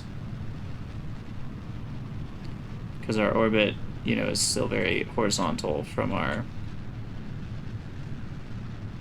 surface speed in the first place. So we want to be going something like this.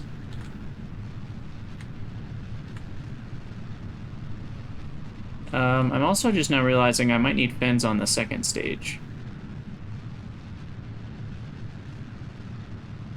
I guess we'll find out.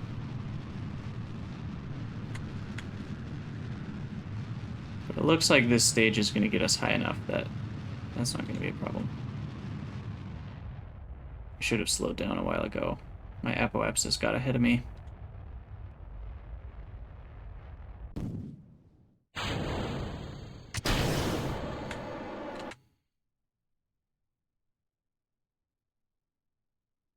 Yeah, so my orbit is still not straight north, so I still need to be going this direction.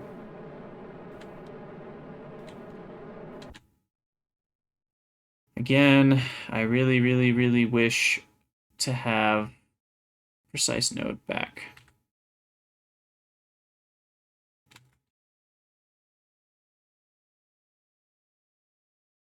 What happened to the sound?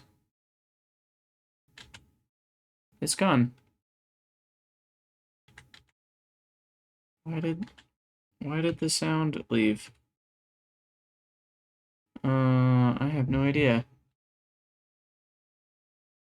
Sorry about that, everybody. Oh, it's back. But the engine is not making sound for unknown reasons. Let's extend solar panel and these guys.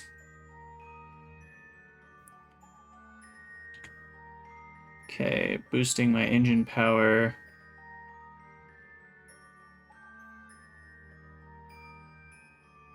Trying to get to that 90-degree inclination while also, yeah, this is kind of tricky. So 85, 86, okay, that's good enough.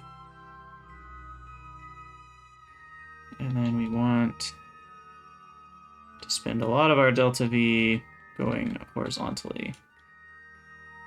So I'm just going to start horizontal here.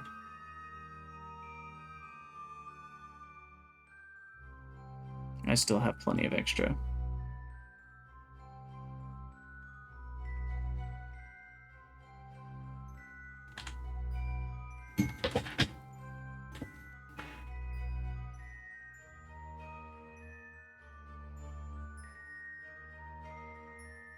All right, I might have started a little bit too late.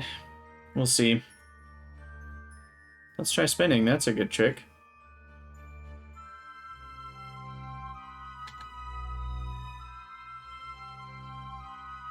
But in all seriousness, we'll see if this works properly or not. I'm going to have that problem where I pass my apoapsis again. I should have started a little bit sooner. But I think we'll be okay. We have re-entry in 100 seconds. It is going down, which is not good. We want re-entry time to be going up.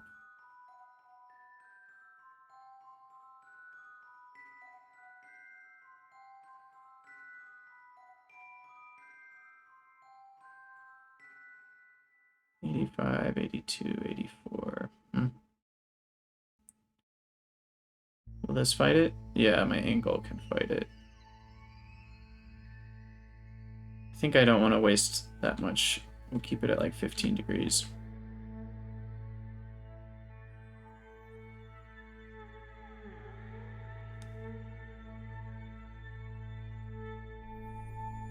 Vertical speed is still decreasing. That's not good. Hopefully it'll start increasing soon. Still have 1,500 meters per second of delta V. So I think we'll be okay. There we go. Vertical speed is now increasing again. I just want to keep that above 60 seconds. Hopefully we'll get there.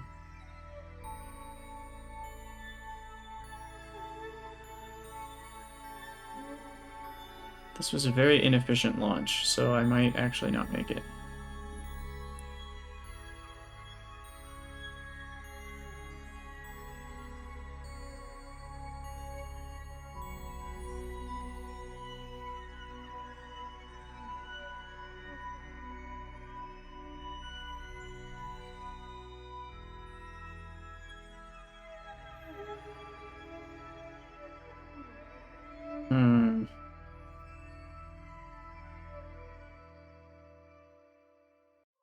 Well, and we're out of fuel.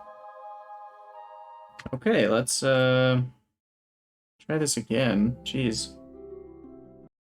Horribly inefficient launch, wow.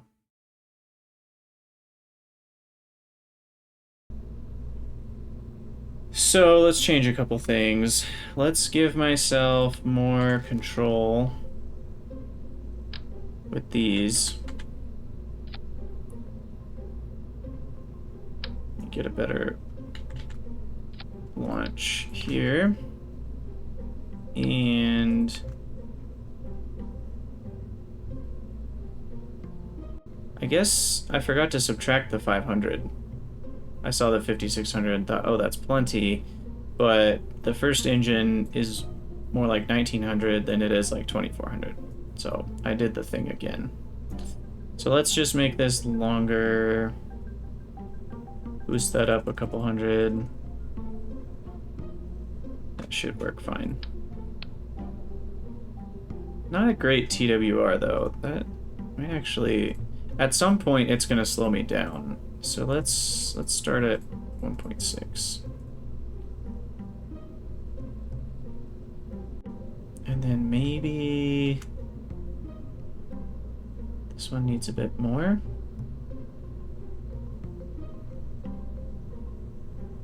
Put a 3,500 on that. So now I subtract 550 from 6,000, and that leaves me with plenty. Okay, so slightly modified KSAT 1. This time with, hopefully, a better result.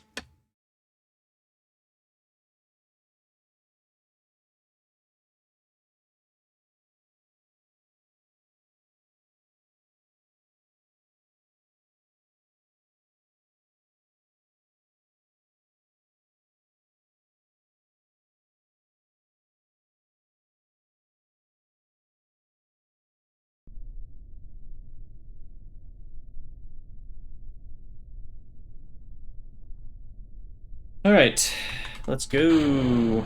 Bam. Wow, this thing is slow.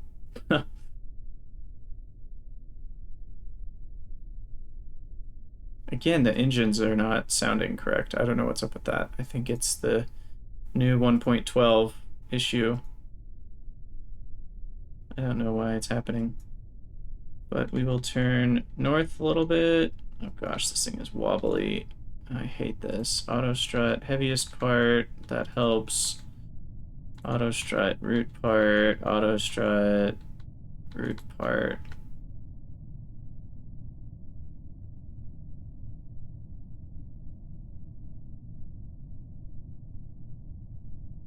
I also spent a lot of delta V going way off to the side. I think I should only be about 5 to 10 degrees to the side. And I gotta watch for my apoapsis this time to get down to about a minute, and then I'll slow down. That was my issue this last time.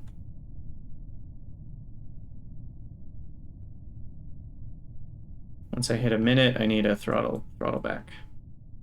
Right there.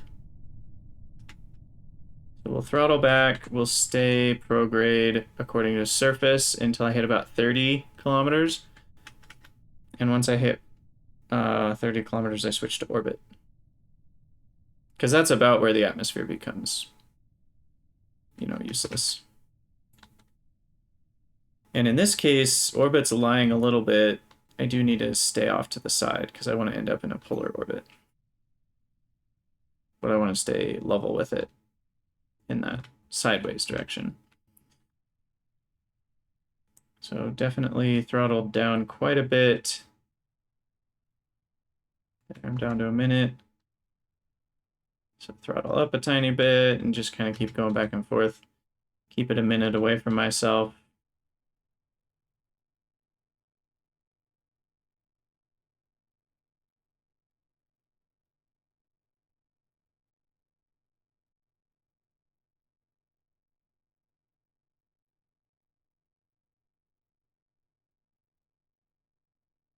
Almost out of delta V on this stage. My apoapsis should get high enough, it looks like, so that's not going to be a problem.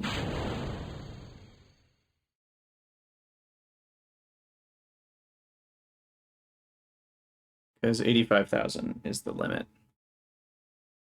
for atmosphere, so we should be okay on that.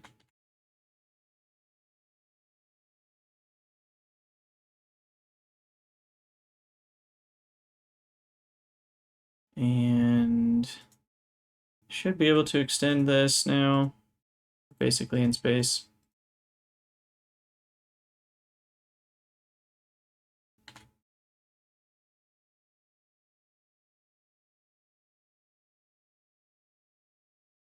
Our inclination is almost at 85 degrees, which is the requirement for the contract.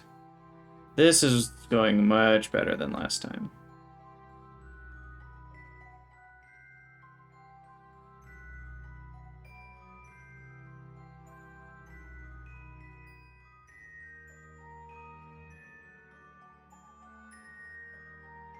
Okay, 87 degrees should be perfect, so I'll just hit straight north now. Continuing prograde for maximum efficiency. We are only 30 seconds away from our apoapsis, which is not good. But this time we're going a lot faster at our apoapsis, so I think we'll still be okay.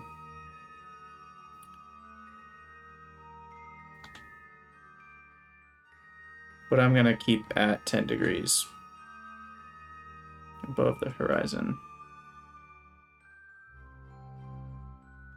And we still have 2,500 meters a second left. Add that to 1,300, that's almost 4 kilometers a second. That's plenty. So we'll just sit tight here, not hearing our engine for some reason. That's annoying. And we'll be in a polar orbit with a nice relay antenna going.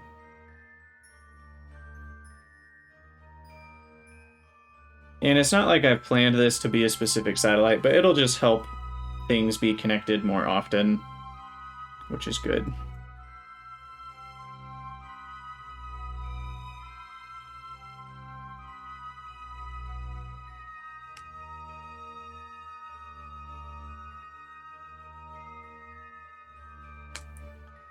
All right, reentry's dropped below a minute. I'm gonna give it a bit more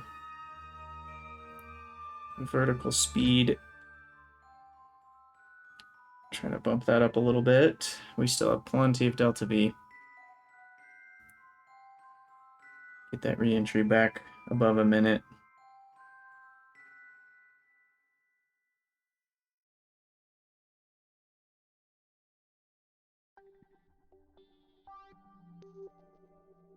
There we go.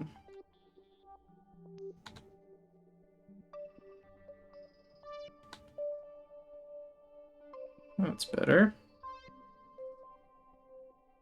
We're almost at orbital speed. I forget exactly what orbital speed is.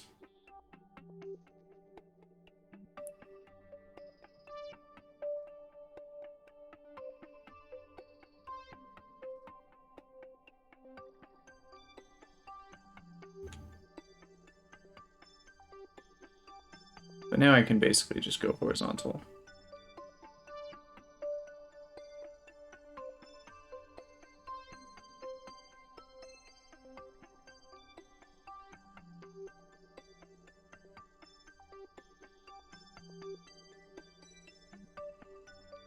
Okay. Only 160 delta V left. This is not good. This is not good at all. Here I thought I had it figured out. I'm out of delta V again. Are you kidding me? No! Wow. I guess I just didn't account for how much I lose by doing that angle. Man. Okay, well, let's make this 3 stages instead of 2 stages. That'll be the easiest fix. Gosh. I just feel dumb after so much of the same design. I just underbuild it. You know, I'm only spending 12,000. That's like, why not just add a solid booster and give myself 1,000 extra delta V?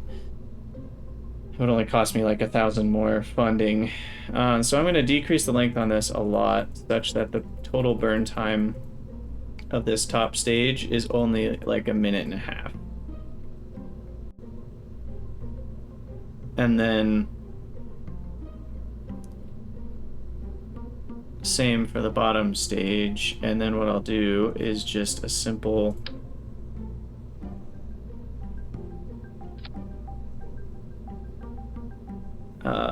engines. We'll just do big boys. And there we go. That's an extra 1,500 delta V. That should give me plenty. TWR looks okay to start, so that'll just send me straight up.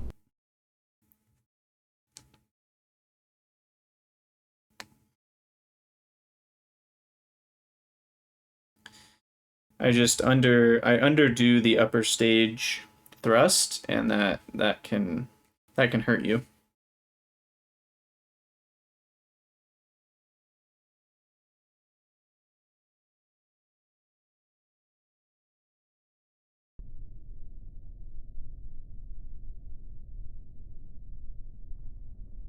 Okay. Let's try again. Wow, the staging on this. Okay, let's revert to launch. Check yo staging, as Scott Manley would say. I'm impressed that the launch clamps held. That would be a catastrophic explosion in real life, I'm sure.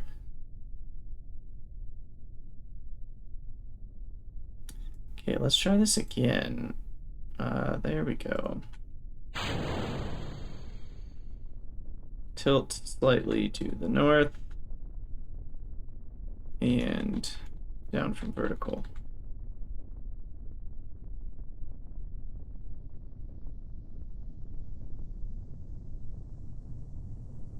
I think I also lose more delta V to the low TWR of that stage 2 than I thought I did. I think TWR being under 2 is probably not a great idea. Okay, so that'll do some good. I'll just let that go for a second. And then there we go, next stage.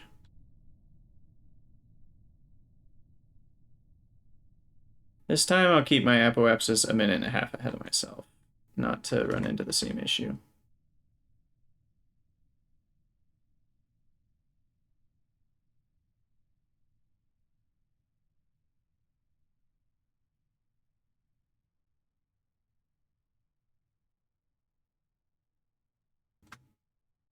All right, I'm going to speed up time just a little bit. We've been here before. Minute and a half. So wobbly. Auto strut root part.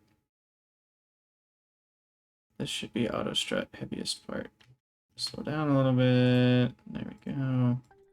Okay, well, we are in space. Extend solar panel. Extend panel. Okay, let's keep going. Orbit direction. Minute 20 seems good. I'm at my 90-degree inclination. Keep in a minute 20. Oh, wow, we're too high now. Okay. Let's bring this down.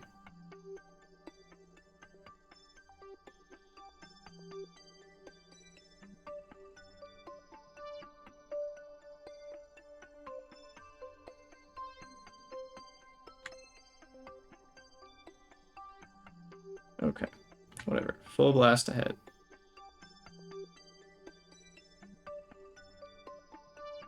There we go. We should be fine. Let's turn off the time warp here.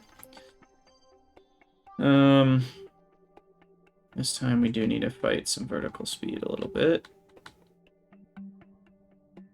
But we have more than enough speed already to accomplish orbit. Okay, speed up time.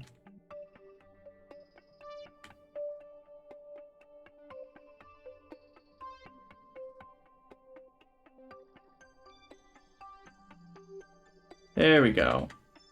Perfect. Polar orbit accomplished. Contract complete. That was not supposed to take 3 tries, but we did it. We'll extend our panel, extend this panel, and now we have a nice little relay satellite in a polar orbit.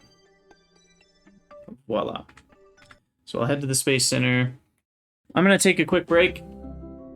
I'll be back in 5 or so.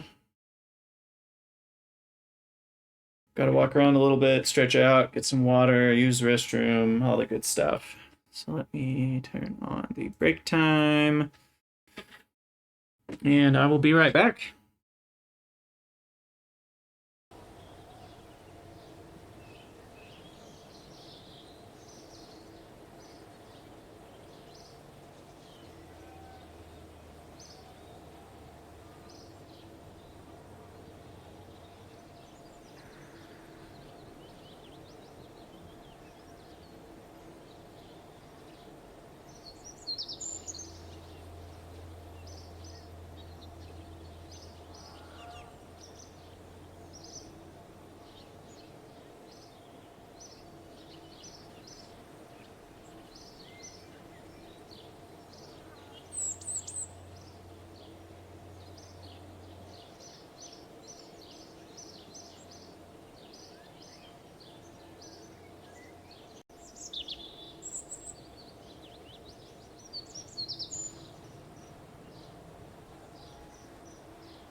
All right, we're back.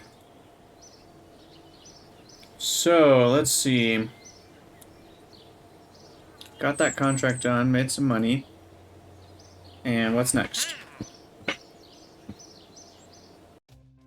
Satellite, so a geostationary satellite. Unfortunately, we've already done this.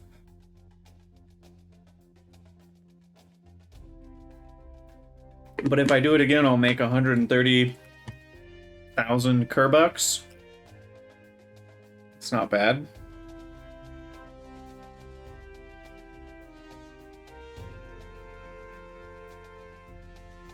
Yeah, we do need, for the Minmus satellite, a geostationary one anyway.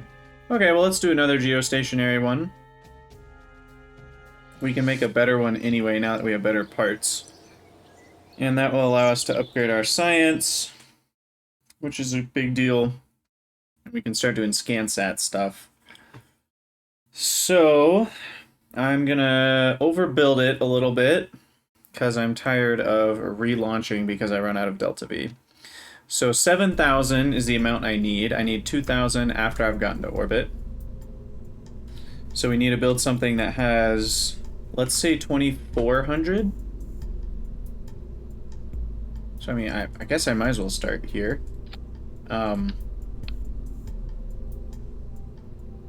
Let's just use the same thing. So geostationary, and let's take a look at our engine options. So I've been using the Spark, which is 320. I could be using the Ant, which is 315, and has a, what, 10-to-1 thrust ratio?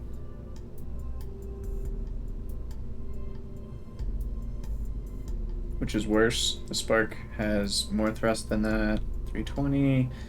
The other option would be the Pug, which is 330, but has a much worse thrust. I mean, the Pug barely has more thrust than the Spark, and it weighs way more. Oh, right, it only weighs 200 kilograms, right, because it has liquid fuel in it. So let's just stick with the Spark. We will increase the size of this just a little bit so that it can reach geostationary all by itself. We want the dark side calculations to now account for geostationary, which is going to be 9. We'll just call it 9,000, and 9, 1, 2, 3, 1, 2, 3. Okay, so now it's closer to 34 minutes. So we'll just add a few more batteries and call it a day.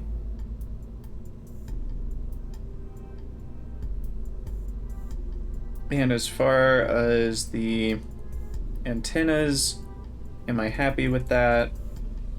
These are easily the most overpowered because, yeah, 128 relay distance for just 110 kilograms. That's a great deal. Okay, so this will be the little satellite, and I'm going to put that in a fairing for aerodynamic purposes.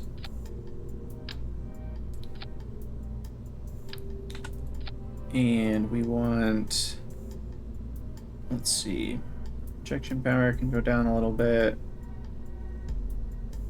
Oh, there's all sorts of fun textures.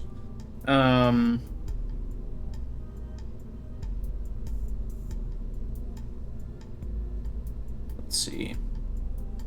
Do want the fairing nodes, extra radius we don't need very much of. I really just need enough to cover those solar panels. And then you can change the density of this too, and that changes the mass of the vessel pretty significantly.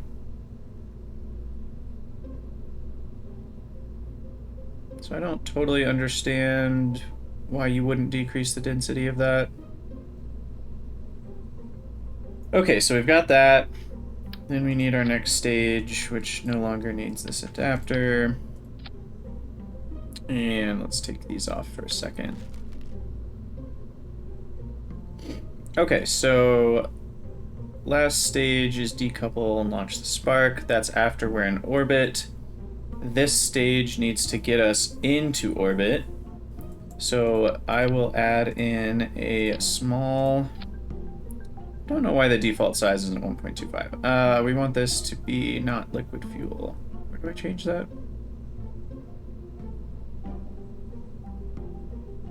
Oh, am I missing it? Tank content switcher. Oh, match fuel. There we go. There we go. Tank type. Okay, so I'm wrong. There is no...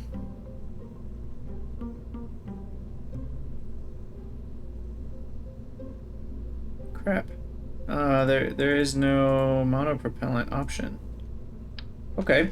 Well, there we go. That's answered. Let's then throw this up here with very little monopropellant in it.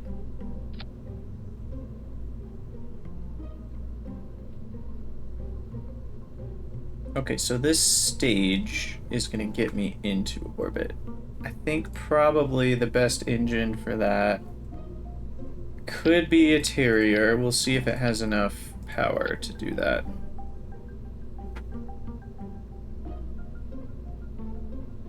So yeah, 5-minute burn is just too big.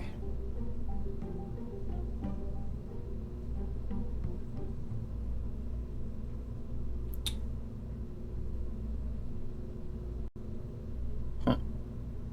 But that will be, to be fair, the fairing won't be on.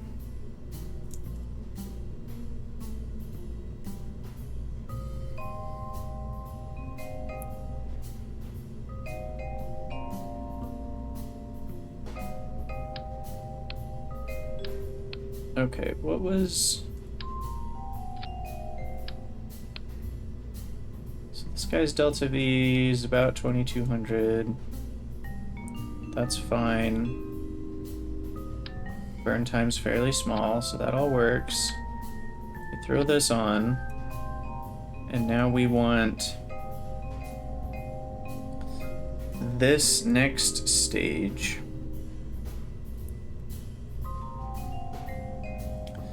to have circularizing. What even is orbital speed? Let me check that out real quick. Orbital speed at 100 kilometers, 100, 1, 2, 3, is 3842. 3842. Huh. So, what other engine could I use?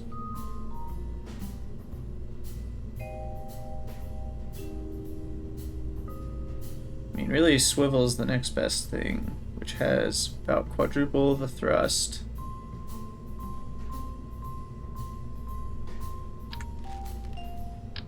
So what if I do throw swivel on here?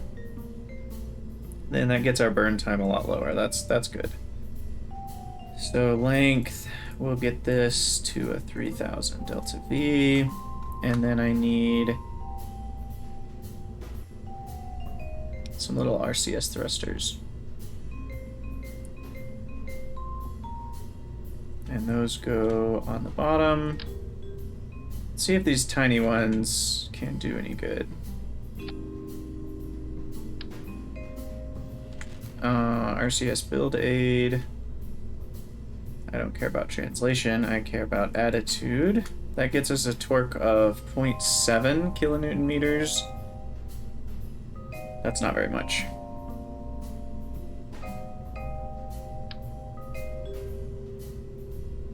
Let's go with one size bigger. Wow, that's a lot more power. But those burn how much per 0.2 per second? So that doesn't give me a lot. That gives me 6 seconds per unit. That gives me a little over a minute. So we'll go a smidge more monoprop. It's only 20 delta V different. And then one more trick is you can rotate these and get even slightly more torque if you angle it just right. 6.943, that looks like the best I'm gonna get. Because you want that to be perpendicular to the center of mass. So you gotta angle it slightly up, and then it pushes even harder for the same amount of monopropellant, so that's important. Alright, so RCS build aid has done its job. That will now have attitude control. Okay, so this is gonna be KSAT 2 for sure. Alright, so 5200 all put together, so we need another stage. Let's delete these. Let's get our decoupler.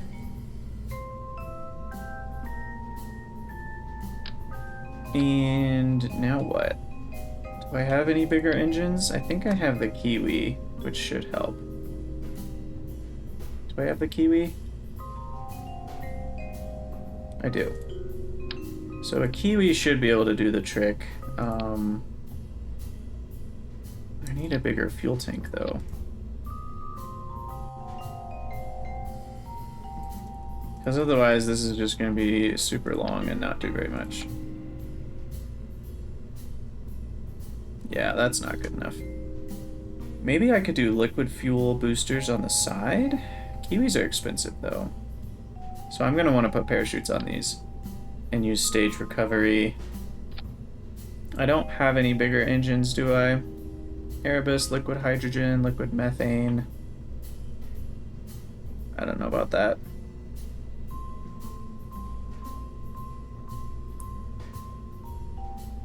Yeah, let's do liquid boosters, essentially. So I'll keep this the way it is. Move this down. Put some decouplers on here. And then these will be liquid boosters with parachutes on top.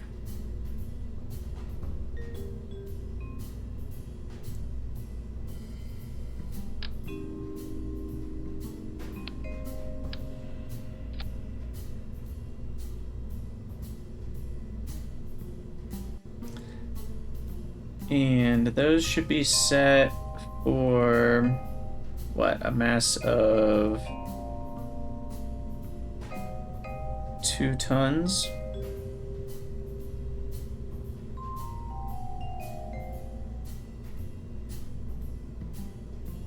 Mass to use 2. Okay. So then stage recovery should handle that. Ooh, what's this? Does that figure out? Oh, interesting. It tells me how much it will recover based on the settings. Oh, I forgot to hit apply to all symmetry counterparts.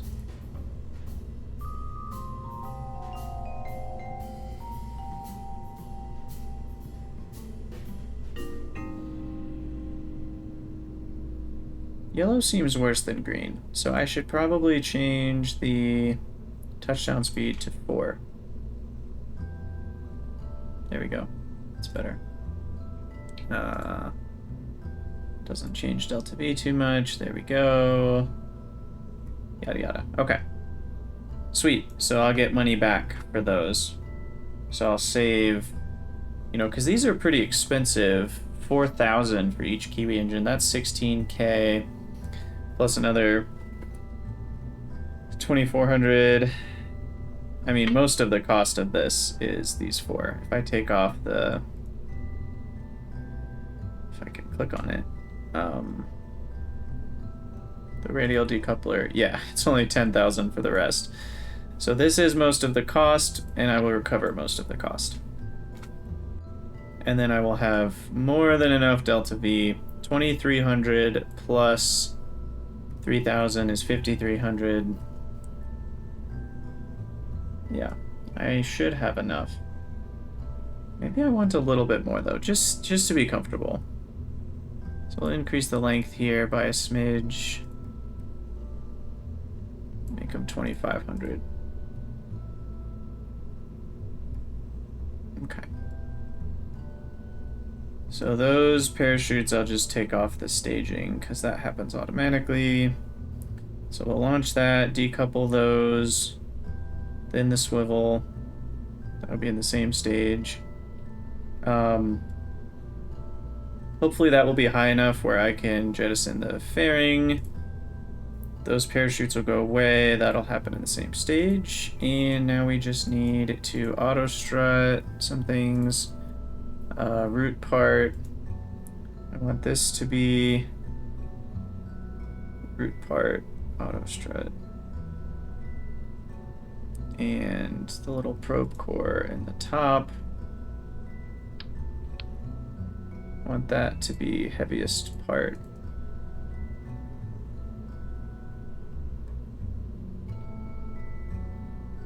And that just helps keep it from wiggling around a ton. Okay. Did that mess up my staging? It sure did. Gosh dang it. Fairing's a separate one, which might go in the other order, but I can manually do it if so. Okay, then we need some launch clamps. Perfect.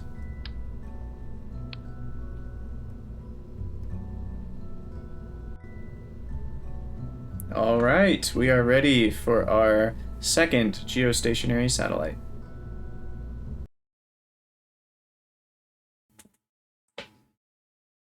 This time using stage recovery should allow for saving a lot of money from the launch. I guess not saving money, but getting money back.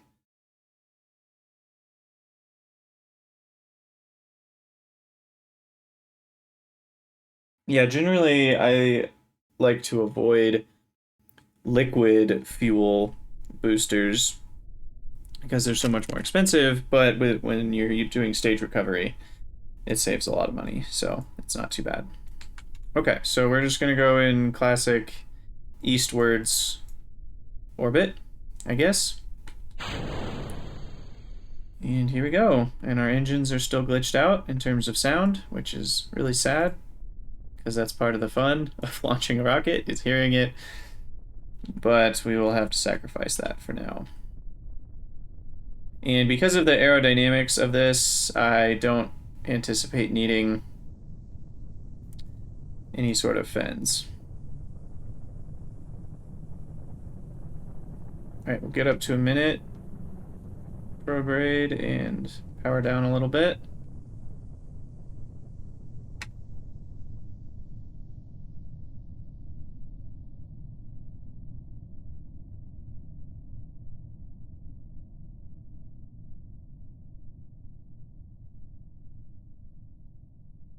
Switch over to orbit at 30 kilometers again.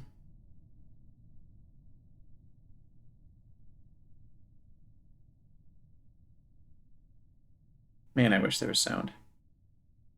Specified orbit. Oh, we also need 0-degree inclination. Okay, so I need to be mindful of that. Okay, here we go. Boost up a little bit, keep that apoapsis a minute ahead. My inclination is slight. Gotta get that towards 0 degrees.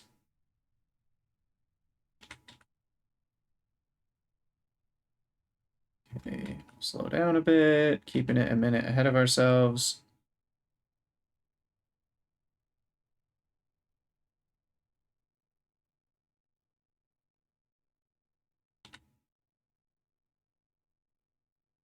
And I can't jettison the fairings because they're going to run into the other parts of my spaceship, so I gotta wait on that one.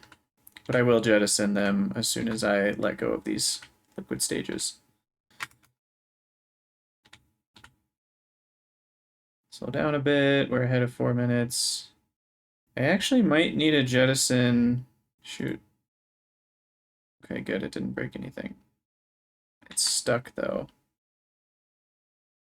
Can't go backwards. So I guess we just gotta go forwards and hope nothing breaks. I'd like to extend the panel.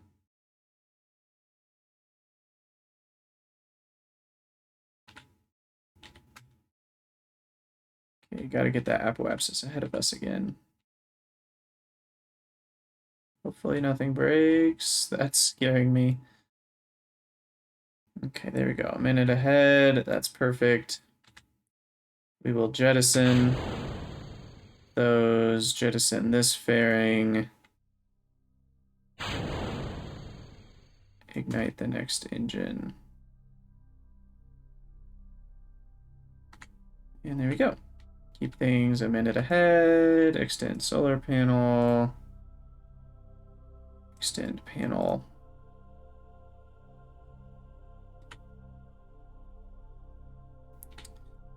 I guess I didn't even really need... Oh, my inclination is off by a smidge. 0.12. That's good. That's good. That's good. Okay. Now this is a much more efficient launch.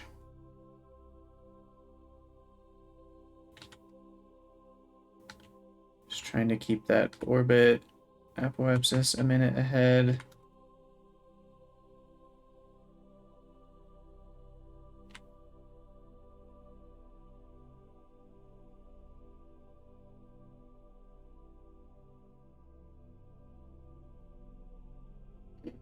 Beautiful. We're gonna have plenty of delta V left.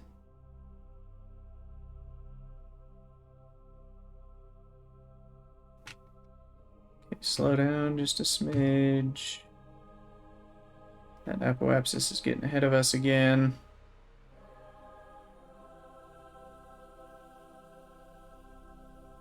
I think we're super close to circularizing, so I'm gonna let the apoapsis get a lot closer. Okay, 20 seconds is better.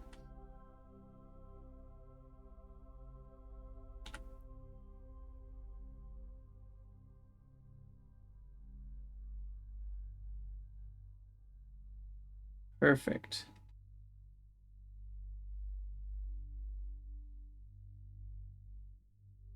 Still decreasing. 10 seconds is a good place to be to circularize.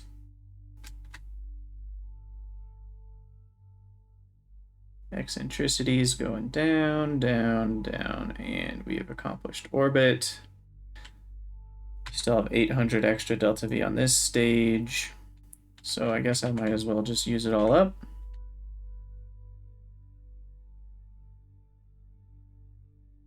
I think it's somewhere around 1200 that we need to get up to the correct height. 8968110. Stage recovered. Total refunds 8K per stage. Beautiful. Okay. And there we go. Last separation. Continue to accelerate to higher heights. Goodbye, KSAT 2 debris. 8968110.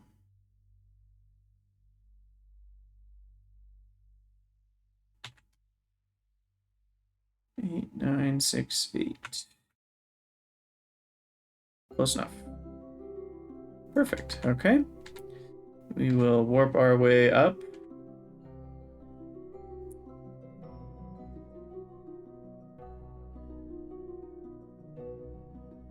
To the apoapsis.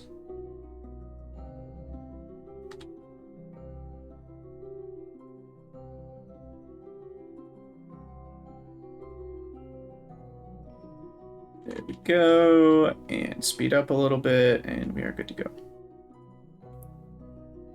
This one, unlike the last one, has a lot more than 10 meters a second left. Oh my gosh.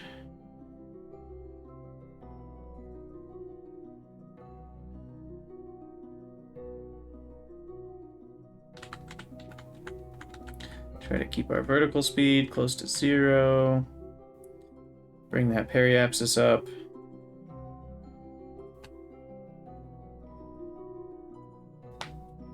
Eccentricity down to 0.2. Down to 0.1 and slow down. There we go. Geostationary satellite contract complete. SYNCOM 3 was the first geostationary satellite. Oh, that's fun. Placed over the equator, over the Pacific Ocean. Live television coverage of the 1964 Olympic Games in Tokyo, Japan. Huh. Interesting. Well, we got 86,000 for that. And again, I need the station keeping mod. The nice thing is these two will talk to each other. And so now I'm guessing there's basically nowhere I can go on Kerbin or around Kerbin in this sphere that won't have connection. So I think we're good to go forever, at least on Kerbin. The next thing to do is make a moon or Minmus satellite coverage. So we'll work on that next. But let me go back to the Space Center. What I really like to do is make tiny probes that have just, I don't know, a couple hundred delta V with the tiniest engine.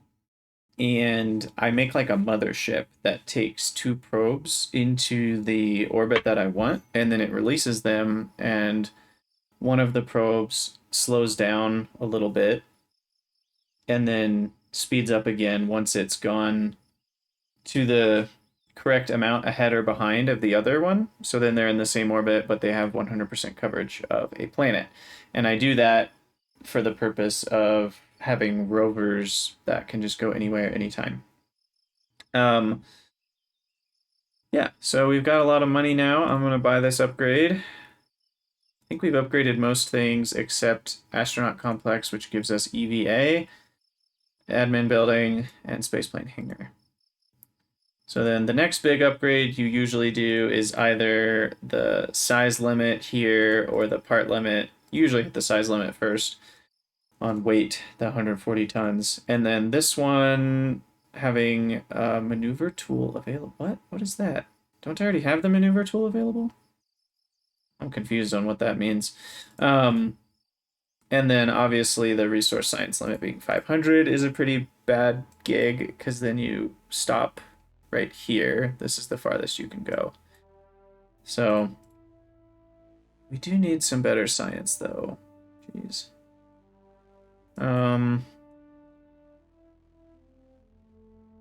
So it might be time for the first manned mission.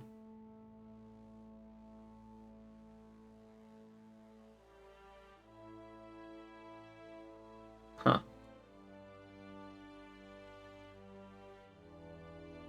Let's see what contracts I have.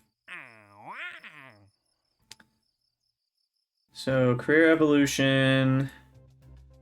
We've still got reach orbit and return. That's not very lucrative. Moon exploration, Minmus, crewed milestones, break the sound barrier with the crew member. That's pretty easy.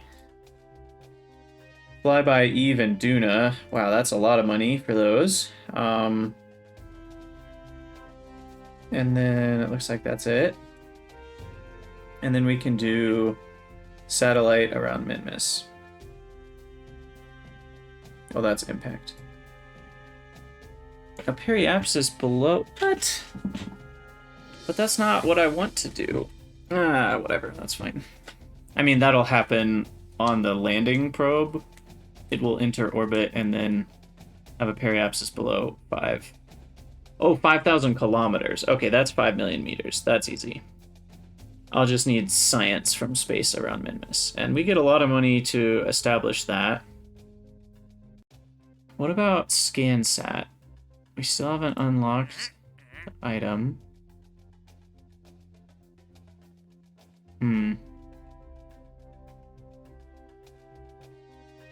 Let me do one more little Grover trip. Ooh, what happened this time? Oh, escape the gravitational influence of Minmus. So the probe that did the flyby is now escaping Minmus. I want to do one more trip of Grover. Get enough science to unlock ScanSat, which is here, I think. Where did it end up? I already have that one, so I'm a little confused. Do I have to... Because this is saying... Because, like, low resolution, altimetry, ScanSat. Scan 31, altimeter. Scan 11, MS1. Is that what I have? Let's see. This one? That's the scan radar altimetry sensor. Oh. That's the scan 31. Okay, so it's those two that I need. So let me unlock those. And now we should see a ScanSat. No. Still no ScanSat. Or why? Low resolution of Kerbal. Must have unlocked part. I just did that. Maybe I have to go into the assembly building to trigger that.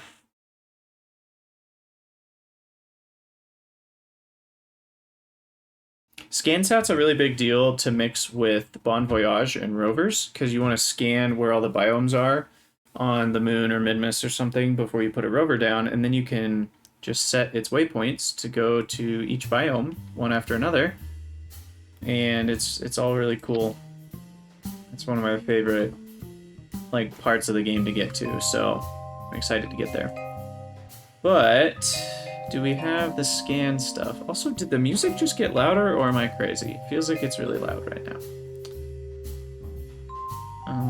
Science.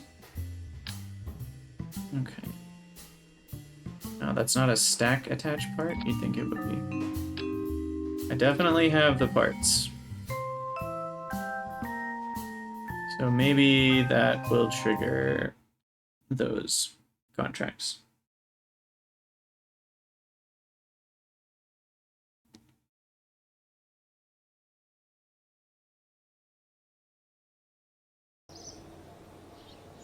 I swear the game volume just got louder.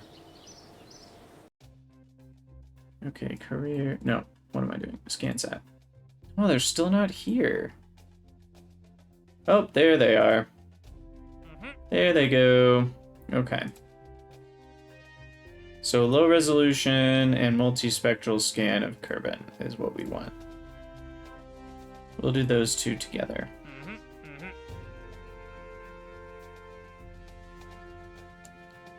Do I even care, though, for Kerbal? I feel like I care more about Minmus or something.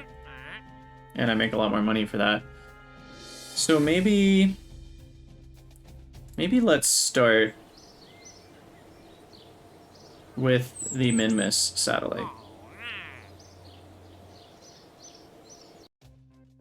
So that will be here, satellite of Minmus. And we get plenty of money to fund ourselves for that. And what we want are two miniature satellites that can talk to each other and talk to home. So ideally, they can reach one of those geostationary satellites. One of the ones, the new one is a lot better than the old one. So, I would really appreciate a new probe core, though. Hold on. I want to see if I can get one that can hold prograde. I'll do another Grover mission for that. Not having prograde hold is really annoying. Alright, so what do I need? It's probably... It looks like mostly manned stuff. Is it this one? It's a lot more antennas. And Probodyne buses and the R&D Probodyne round. What happened to the Probodyne hex? The 6-sided one.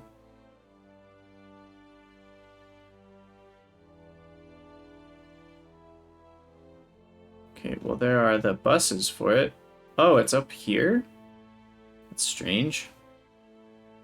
But yeah, that one has prograde, retrograde. So... But I'd much rather have the round, I think, because A, it's round. It's only 60 kilograms. And the hex is 100 kilograms, but it does have some reaction wheel power. So I need 160 science. Let's do a Grover trip for that.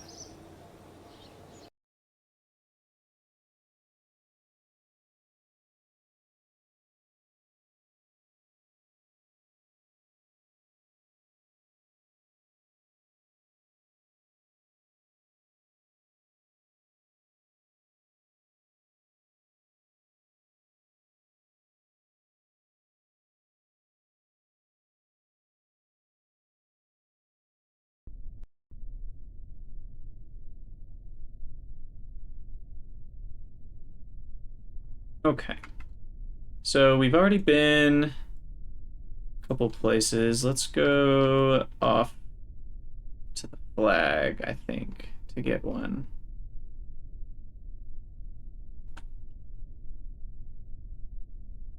Turn slowly so as to not flip myself. I'm pretty sure this counts as one. Guess we'll find out.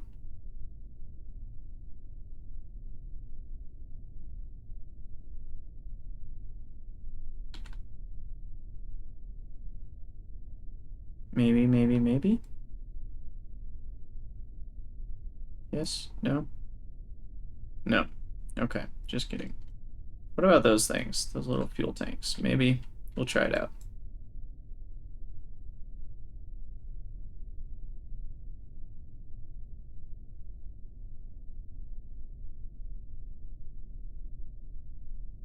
I should pull up a list. That would probably be helpful. Looks like that's a no as well. Whoop. That was weird. Okay, we will go back to the other buildings then.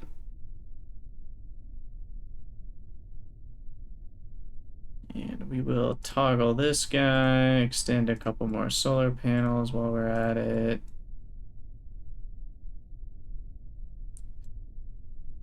All right, so I should probably also get the lowlands.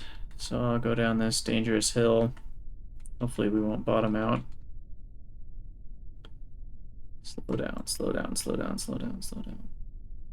Okay. There we go.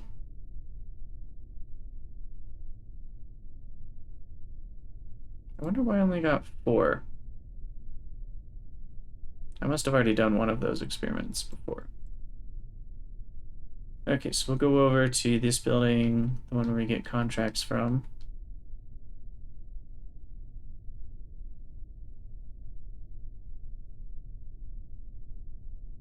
This thing looks so ridiculous. But I mean, if it works, right? The game is kind of balanced around being able to get a decent amount of science from the Space Center itself, which I don't love, but that's the way it is. Okay, deploy all, keep, collect. And then try to not this thing at a high speed.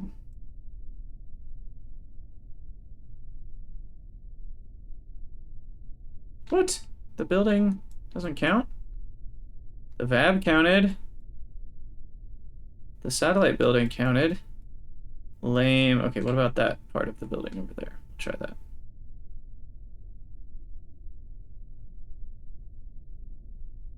Maybe this will work.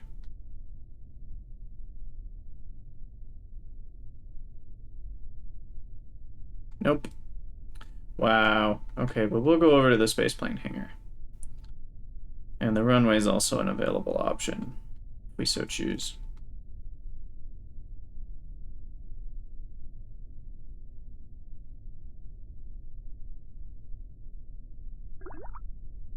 Deploy all.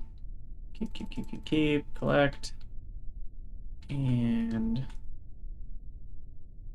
Let's see if this building will get us anything. Okay, this one does. Deploy all and recover. All right, that should be some good monies. Some good Kerbucks.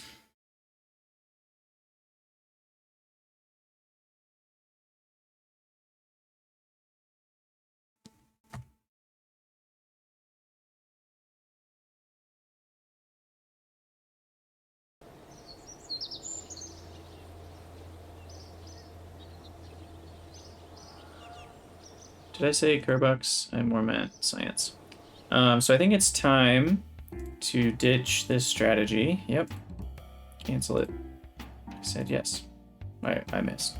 Because I think I want Minmus probes. Land probes in 3 different biomes on Minmus. Is that even worth it? Oh, that's what it does. 400% funds to milestone gains for Minmus. So that's where most of the money comes from. Now, I assume a rover is going to count for that. There's also Probe Frenzy, which gives you slightly more science from probe transmissions. To Boldly Go gives you funding for biomes. Huh.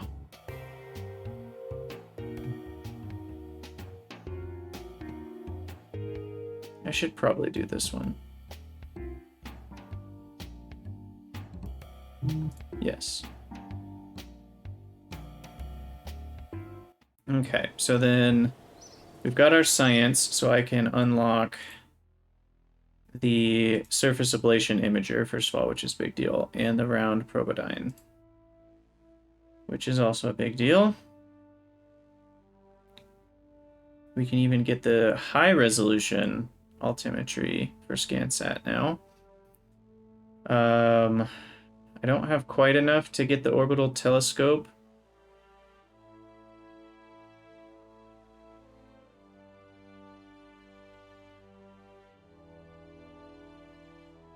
But I think I need that. Anything that has ScanSat needs to have the orbital telescope. So I'm going to do just a smidge more science.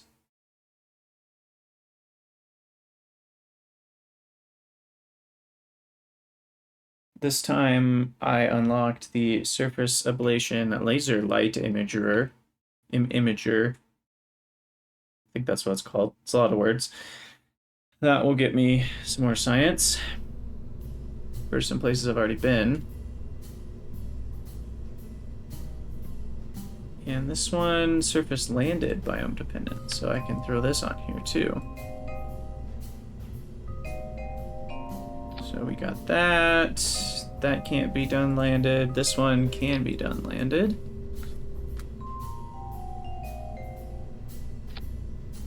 And those are for orbit. Okay. Rover 3, new and improved.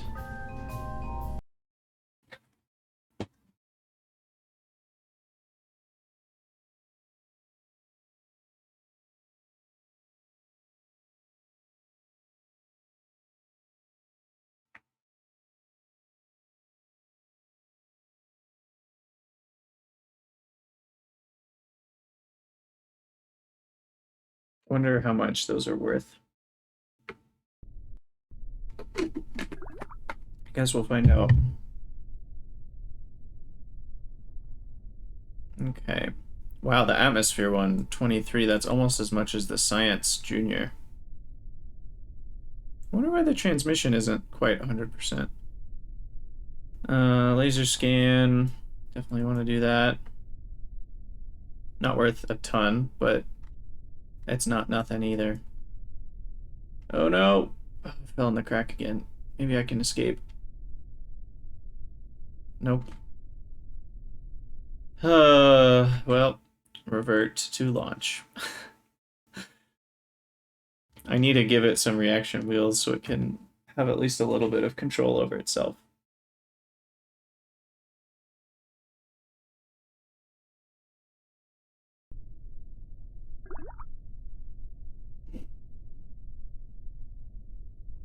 Okay, let's try this again.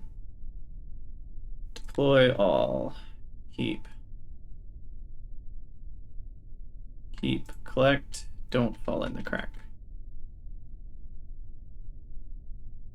Don't fall in or step on a crack, or you will fall and break your back. As they say.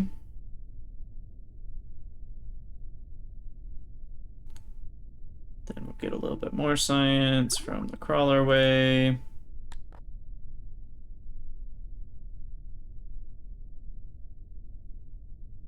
Wow, that atmosphere analysis is a big boost.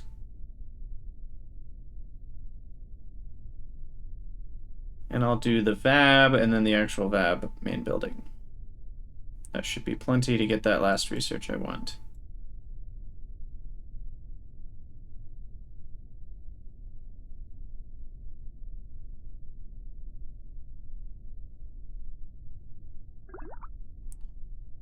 Collect all. Probably breaks. Or deploy all. Keep. Keep.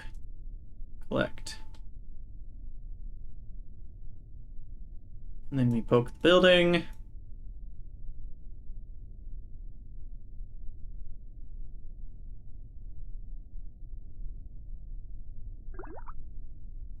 There we go. Deploy.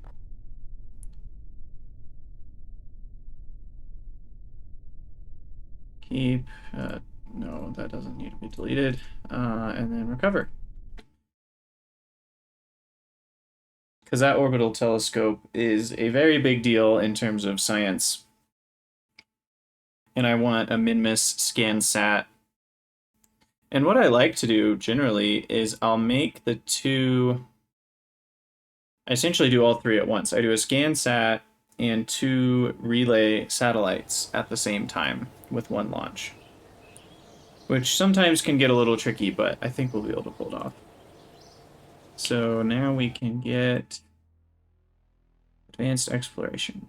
And what else does that even give me? I don't even know what that is. A resource mapper? Resource high-res scan? I don't really care about that. And some other stuff that I never really use. I don't do a lot of EVA stuff. Like setting up bases. I've never been good at that. At this point, I don't know what's mods, what is the game. It's all mixed together. So, inner orbit around Minmus, transport science, land probes in 3 different biomes. Okay. So what we want to make is first a tiny little relay satellite. And I need to turn on the KSP calcs page because we're going to have to do some calculations. So we'll switch the body to Minmus. Minmum? That's not a body. Minmus. And for ScanSat, I'll look at those things real quick. We are going to want... I guess the altitude doesn't really matter.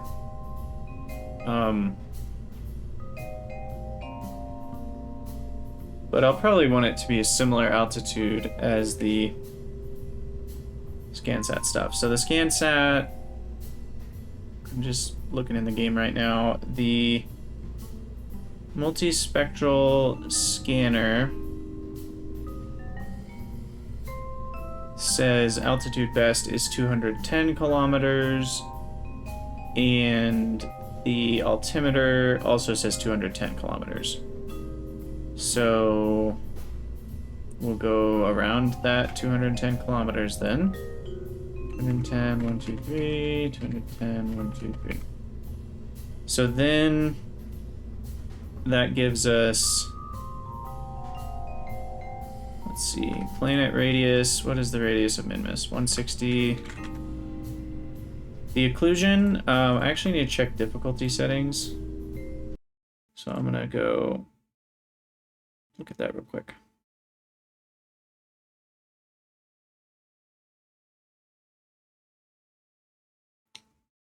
Because I think for vacuum, the occlusion is different. I accidentally clicked on the VAB. Ugh. This game kills me sometimes. These loading times. Hopefully Kerbal Space Program 2 is like better in every way.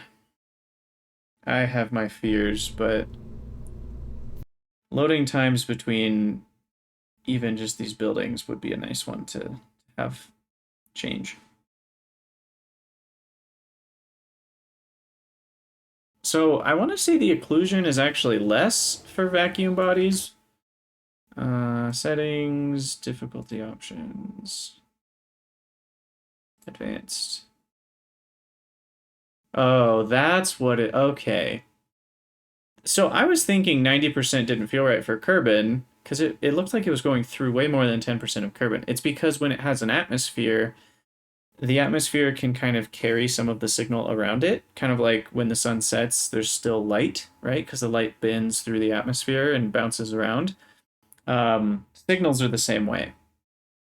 But in a vacuum, really, this should technically be 100%. Maybe not. Maybe there is some way that, like, even around a vacuum body, that actually happens. I think this is more for difficulty than it is for realism. I think probably the truth is more like 90 or 95% for atmosphere and probably like 99 or 100% for vacuum. Anyway, that allows you that occlusion. I think I talked about this in the first episode. I'm sorry, I wasn't showing you what I was just looking at. But regardless, I was just looking at two numbers. So that occlusion allows for you to have two satellites. So 0 meters. That can't be the altitude. So let's say it was just 210 kilometers. Then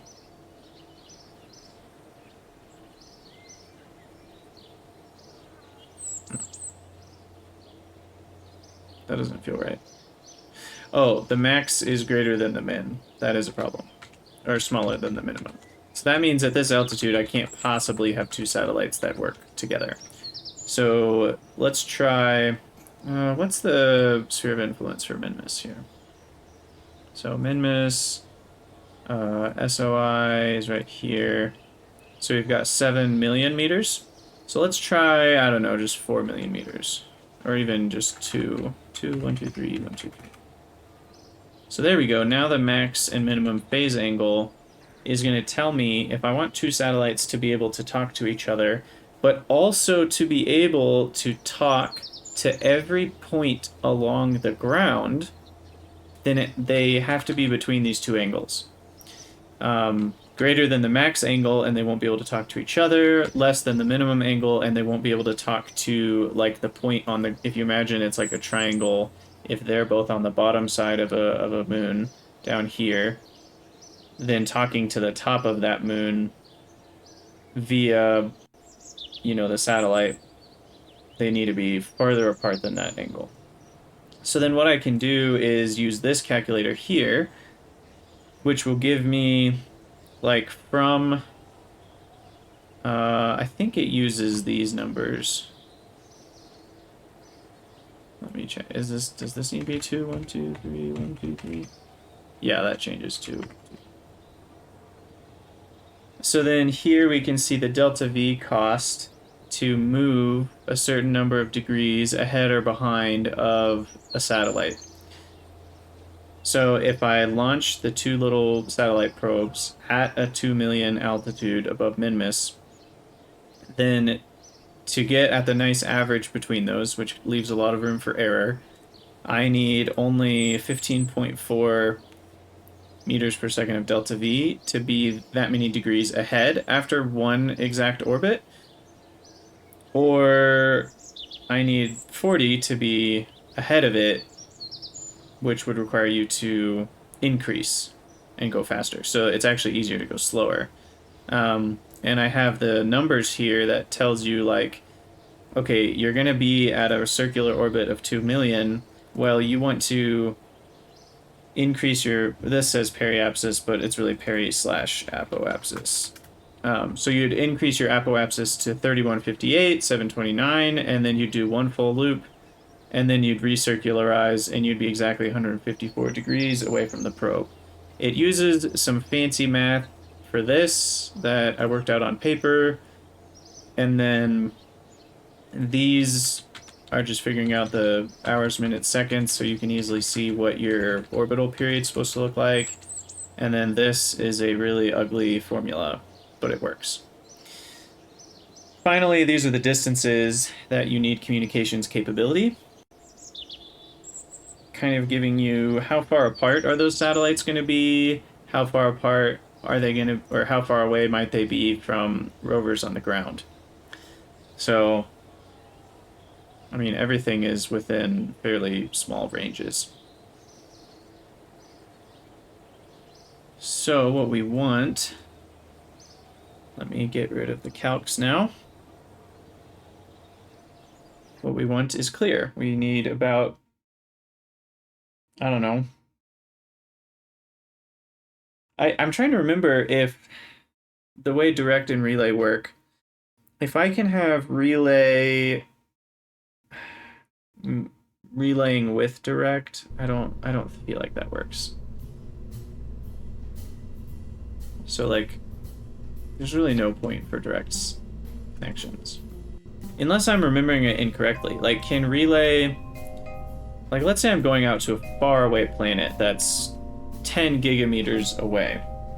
Can I just have 10 gigameters of direct and then, like, a few kilometer or million meters of relay, and then, like, probes and rovers on the surface can still use that as a relay?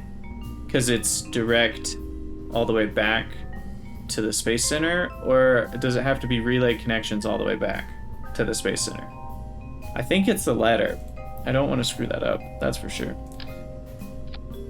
Regardless, we can make a tiny little probe with a tiny little engine. We'll just use the ant. There we go.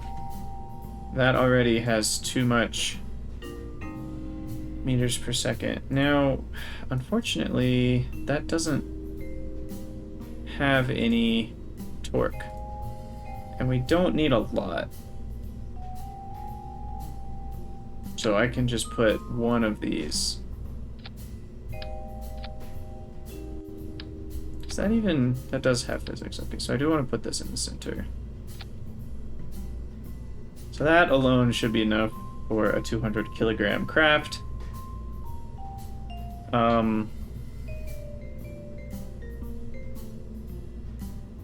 That's still more delta V than I need. There we go. Although, hold on, we haven't put in the relay stuff yet, so let's do that first. So we need electrical, or no, communications.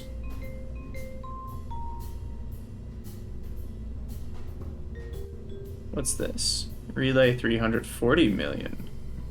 I like the sound of that. How big is it though? It is a bit of a chonker, but it's not crazy. It does create torque though, because it's not centered, so I'd kind of want two of them almost. Oh, that looks so cool. Yeah, that's pretty sweet looking. I just feel like I don't really need two of those. And... oh, right. So the consumptor does care about... You know, that's 0.24 charge a second. And these guys are only 0.18 because the distance is less. So you kind of want the distance to be just about right. One of these would be better than two of these because of the way the combinability works. However, I think... unless I'm missing something. 24 million relay. What's this?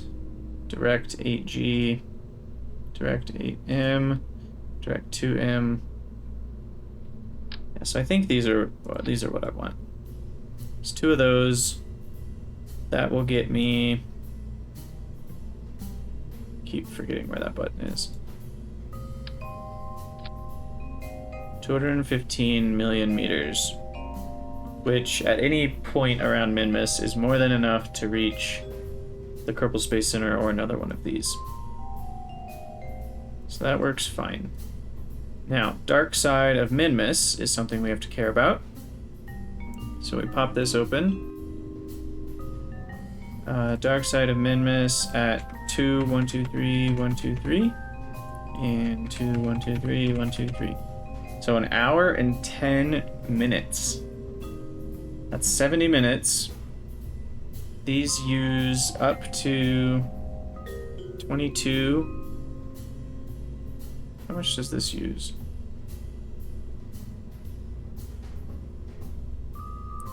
You know, this can just calculate it for me. I don't know why I don't do that. We just want to turn off the data transmitter from the calculations.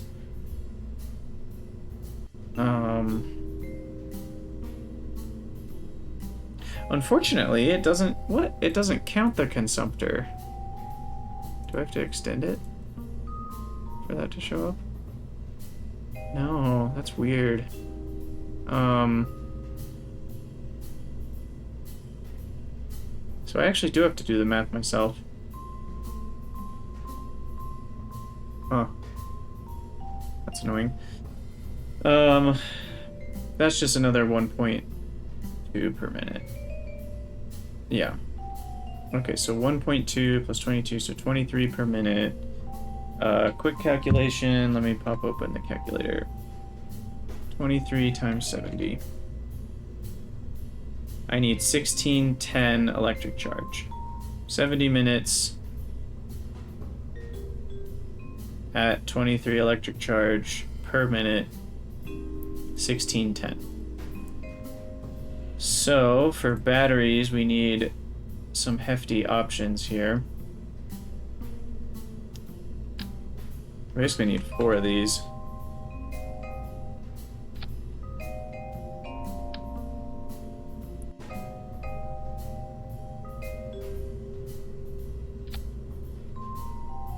Okay, that's not bad. Takes me up another 100 kilograms, but that's 1600 charge. I need just a little bit more. So we'll do 2 more of these. And that should be enough for the dark side. Then I need power to charge on the light side. These are going to be more than enough. Gosh, maybe too much. Because 1.6 per second, that's like 100 a minute. So 2 of these is more than enough. And we'll change the angle. Kind of like I talked about, so no matter how it's turned, we can never be away from the sun. Alright, so there we go. There's our little miniature probe. I am going to turn these vertically so they're out of the way. And I just need 2 of these in orbit. 245 meters per second of delta V is plenty. It's actually too much. I'm going to make this a little shorter. I think I'll settle, yeah, 150 looks good. Let me just move these down. Move these up a little bit.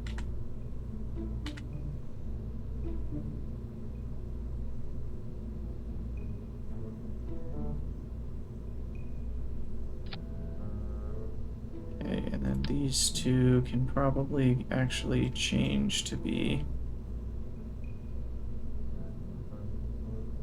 here.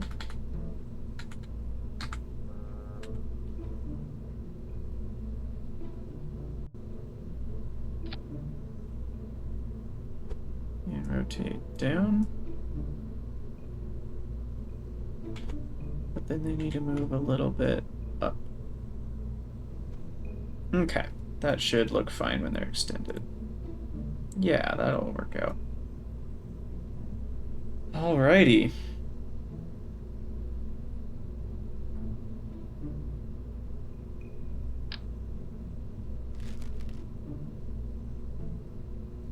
And then I'll move this up.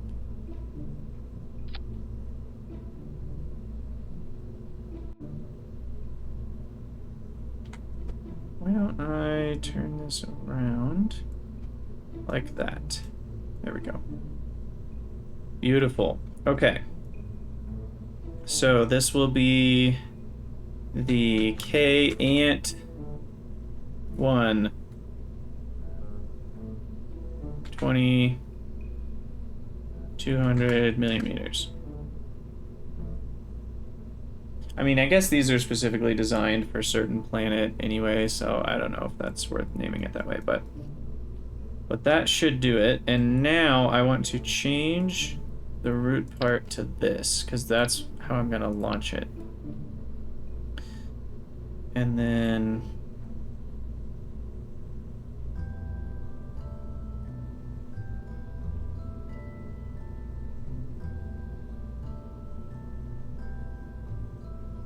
yeah, okay. So that should all work okay. And then we want to drop that into sub-assemblies. Wait, no. Oh, there it is. Okay, so this is the K-Ant 1. 160 delta V, 200 million meters, and 1800 EC. Those are the main things that matter. Save. Oh, wow, my delta V is... Whew, crap. Let me reshape this a little bit. I can have way less. I forgot to do vacuum. 275? That's plenty. How about 200? This thing basically weighs nothing. 200 delta V is plenty. Oh, wait, I need the batteries. I need the batteries. Let me put those on first. Then the other two.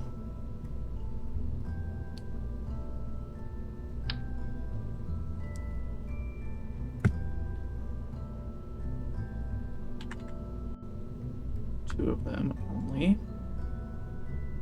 Go right here. And then I reduce the length of this to be 200 delta V. Doesn't fit right though. So here's what I'll do. I'll increase the length again.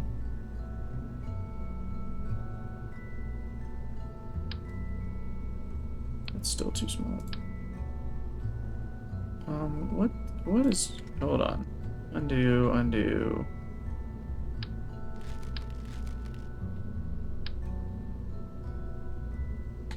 Okay, I don't know what just happened, but I need enough space for these. So I'm just gonna reduce the fuel a little bit, which saves a decent amount of kilograms, you know, 510 going down to 470, that's, and there's gonna be two of these, so that saves 80 kilograms, which adds up. Because then that needs more fuel for the next stage, and even more fuel for the next stage, so it's amazing how each kilogram adds up over time to make your final design way bigger. Okay, so two of these. So I need to delete that real quick. And just to confirm, 1800 electric charge. We have reserve power, we have solar, we have communications. Drop them in here. Okay. So K-Ant 1. 200 million meters. 180 delta V. 1800 electric charge.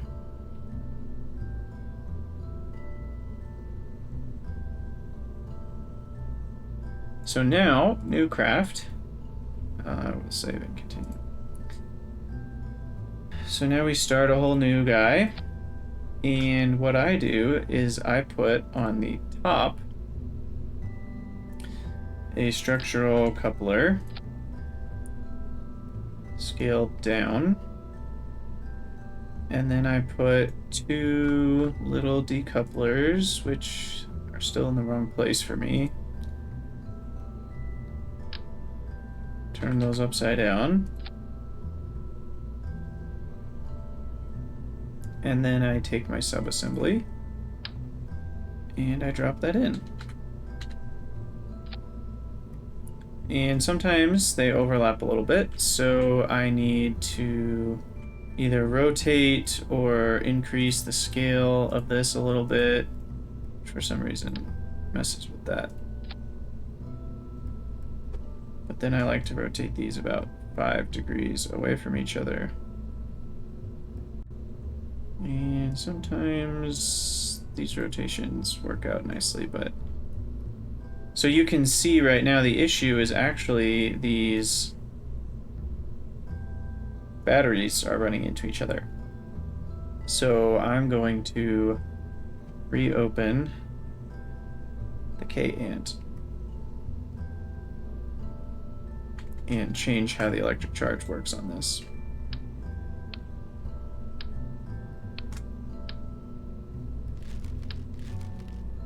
Because it's already tall anyway, why am I opposed to having a bunch of batteries on top?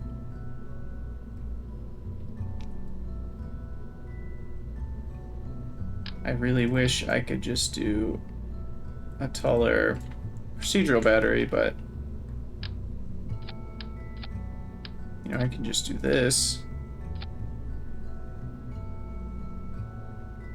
I assume that's the same weight. These are 10 kilograms and those were 20. So I think I wanted 1800 though. So there we go. And then we put our little gyroscope on top.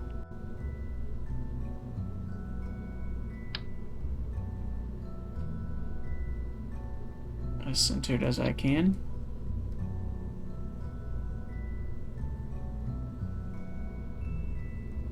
Yeah, I don't want 2 of those. And there we go. And that will fit better together. Oh, solar. I didn't do solar. Let's see.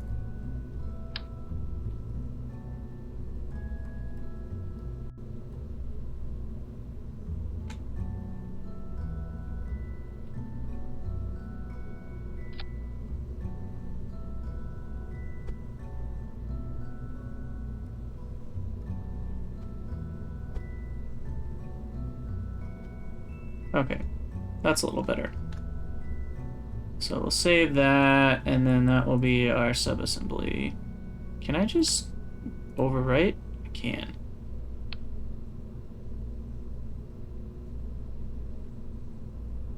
Perfect, okay. So now we'll do a new craft. Drop our pod there, then we do coupling, or no, structural. Bicoupler, decrease the scale, grab our subassembly,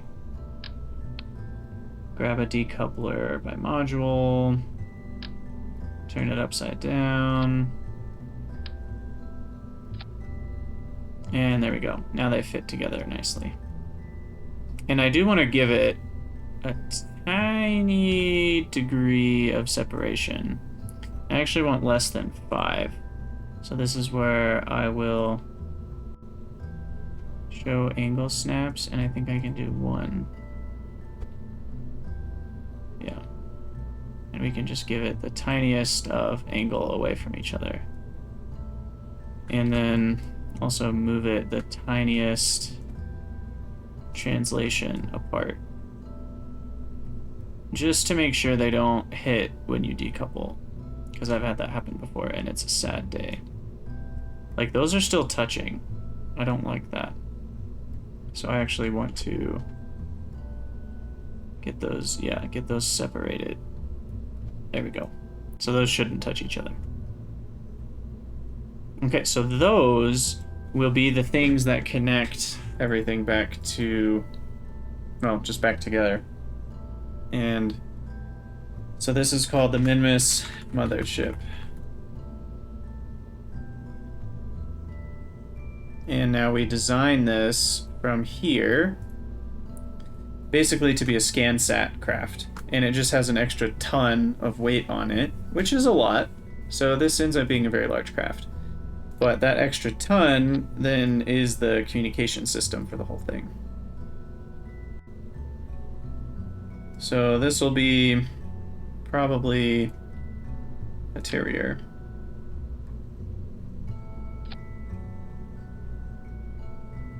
Maybe not. We'll see. I can maybe make this better, but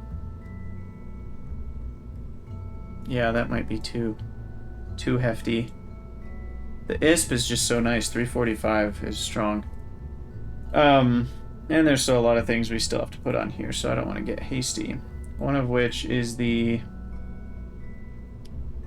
orbital satellite telescope that we now have.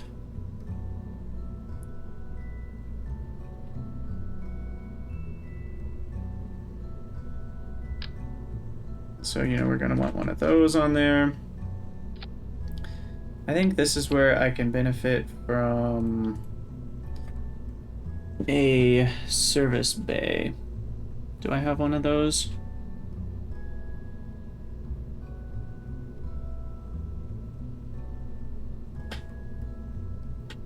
Those are actual cargo storage units.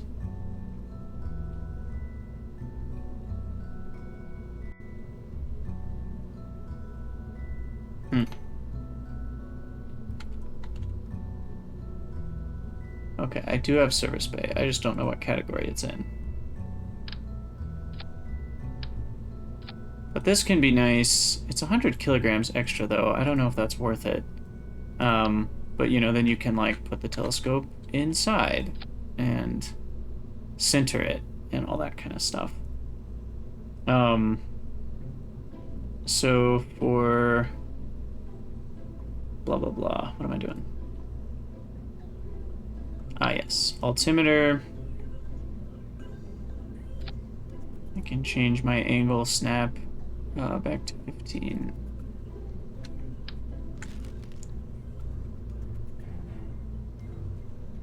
So thankfully these weigh the exact same, so I can just put one on each side.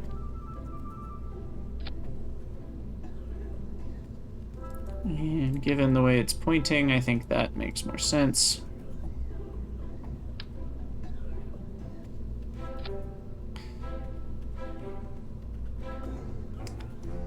Okay, and then we also are gonna want both of these.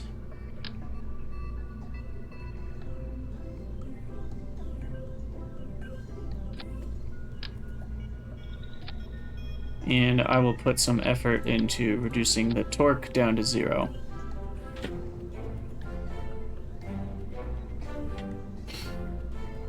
But I'm just making sure I have all the space ones. I also want the thermometer and the barometer.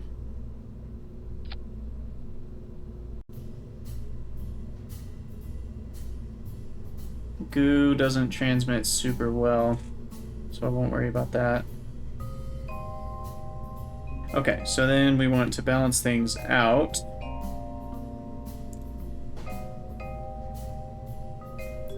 So we probably need one of these on this side. That helps. And then fine adjust. First of all, we can put that a little bit in. Move the telescope around a smidge. Okay, so what about this way? Alright, move this guy. Get that torque down as low as we can get it. Okay, that doesn't seem to be changing anything. Why are we still at 0.02? That's what I don't understand. There's 0.01. We should be able to get it down to 0.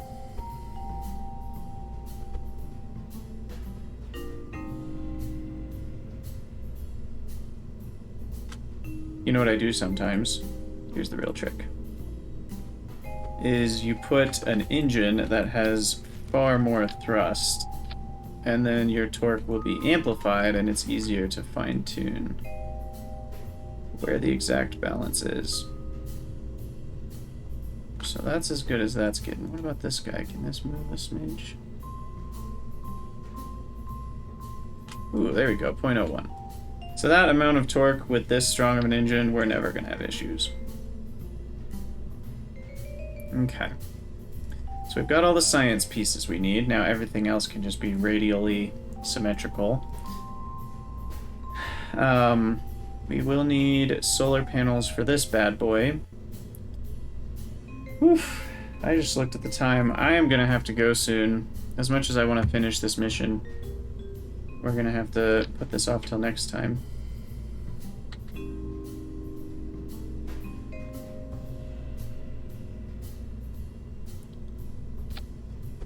Let's see. I assume this will be enough solar, but we'll have to take a glance at the electricity costs of these ScanSat items. That requires 1 per second. That requires 0.8 per second. So that's a decent amount, 1.8 per second. These should be able to handle it though, 2 of these together. So that's plenty of solar.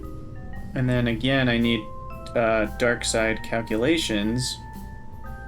This is going to be a lot because we're going to be at 210, 1, 2, 3, and 210, 1, 2, 3. So that's 30 minutes times 60, 1800 seconds, 3600 electric charge is 2 per second. So 3600 electric charge is no joke. Thankfully we have... Wait, that's reserve charge. Yeah, I mean 3600 is a lot of these, but they'll fit.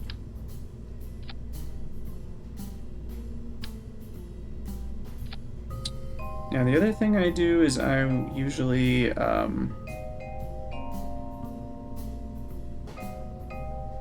I turn these off because it confuses the thing. And the electric charge, same thing. We've got 3600 electric charge. It thinks counts for this, which it does not.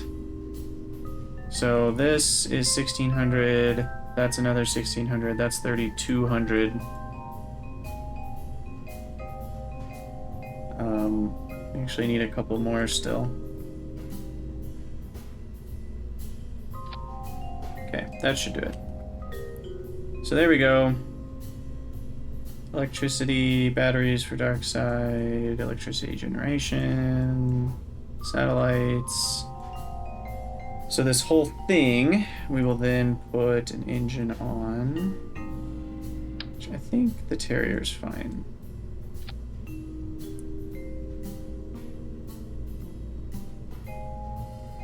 Oh, I forgot about monopropellant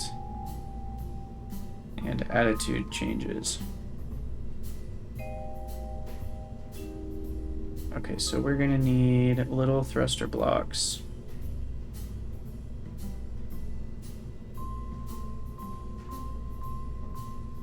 I actually think these will work for what I need. They mess with your momentum a little bit, but it's not too bad. And then we just need a smidge of monopropellant.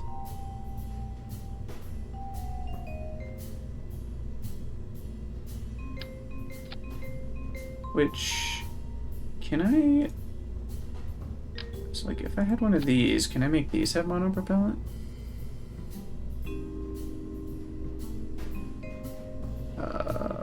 Liquid fuel, oxidizer, methane, hydrogen. No. Still, dang. Okay. So I don't actually have a lot of options for monopropellant. This is the smallest one I have, isn't it? Oh, there's one. I can do a smaller. Could put that inside there, but 2 of these is kind of cumbersome. Where would I put 2 of these? I guess like this. It's only like 8 each.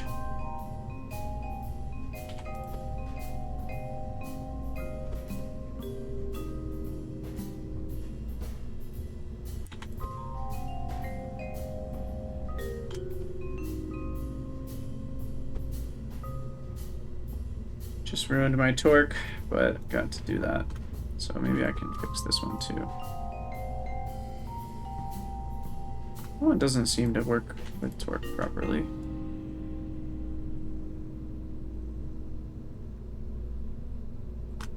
I don't know, I'll mess with that later.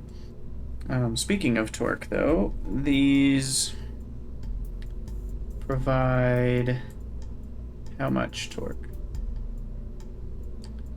0.3 kilonewton meters, which is exactly a tenth. It's not great. 6 minutes of burn time, dear goodness.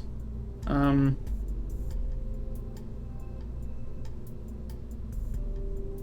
actually think given all I care about is attitude, these might be more effective.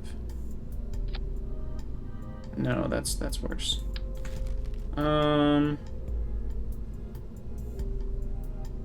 Okay, what about these? These are 5 times stronger and still very light. There we go, 1.23. That looks a little better. And then we'll rotate, get even more, 1.53.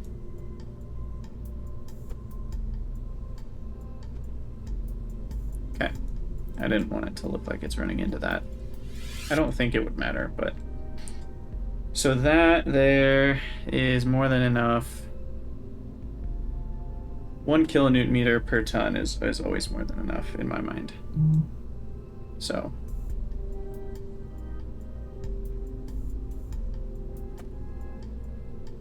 And burn time 1:30, that's also enough for what I want. What I'm confused about is why that one, oh, it's because it's not perfectly balanced. That's right. My center of mass is not correct. Okay, so this thing, which has, it's not, yeah. So this happens where it thinks the delta V is without these probes. And so you have to disable staging on both decouplers to see what the delta V actually is, which is really annoying.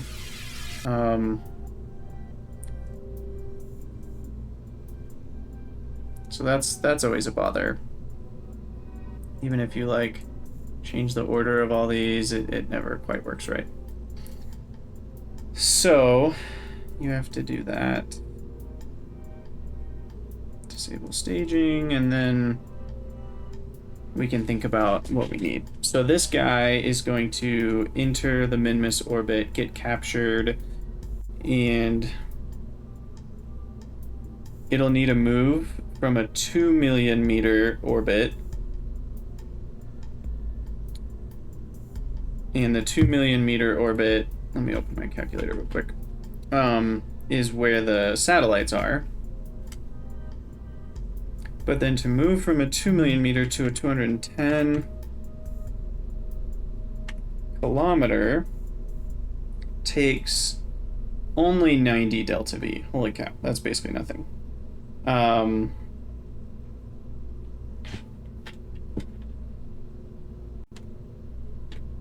Oh, hold on. We also need some amount of relay on this bad boy.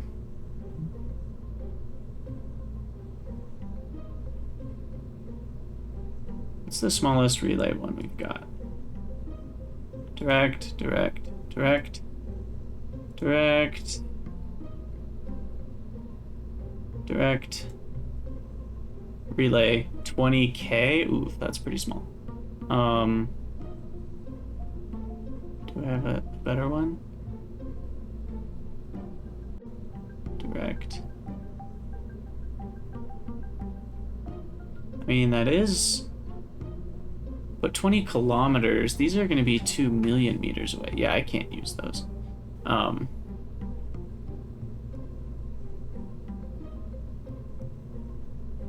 guess this doesn't need to have a relay, though. This can just be direct.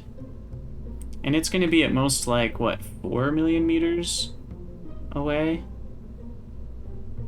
So... We just want it to have good science connection.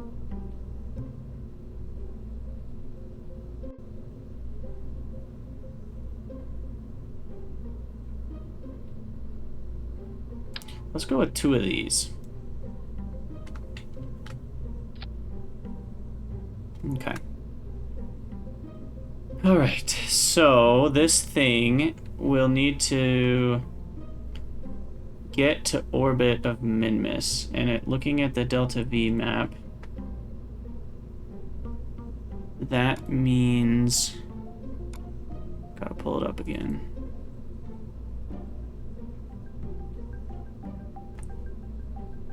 So transfer and capture is about 2,000 Delta V from a 95-kilometer Kerbal orbit. So if we increase the length of this guy a little bit, we can easily get a comfortable amount of Delta V, something like that. And then this is what I want to be in a fairing.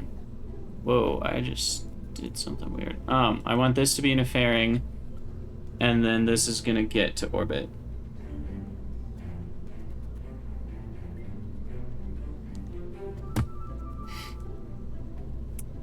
Perfect. Okay, so then I need...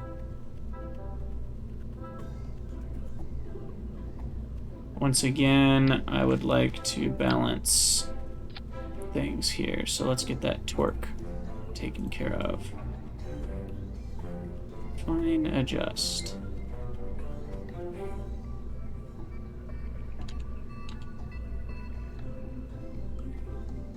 Translation amount. Can I go smaller than 0.01? I don't think I can.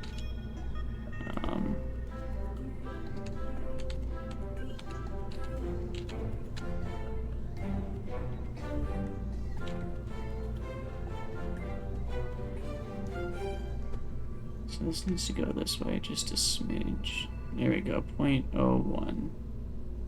That should do it. Okay.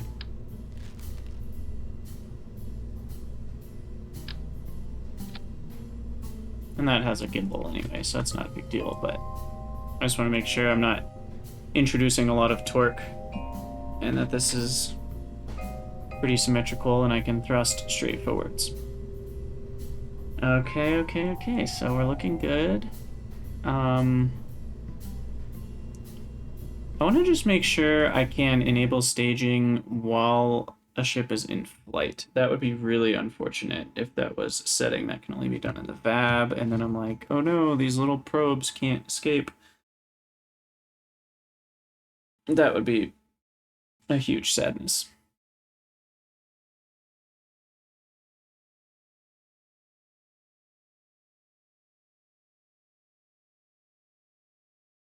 Well, is it gonna load? Nope. The game's gonna completely crash. So I was already talking about being done soon, and I guess that's as good a time as any because, well, at this point, it would take 5 or more minutes to restart the game. So let me get station keeping. Hopefully it works still. And I'm very sad about precise maneuver not working. I hope they get that updated for 1.12 soon, because that for me is a pretty important mod. Anyway, well, it's been a great time. You guys have a great day, and I'll see you all next time.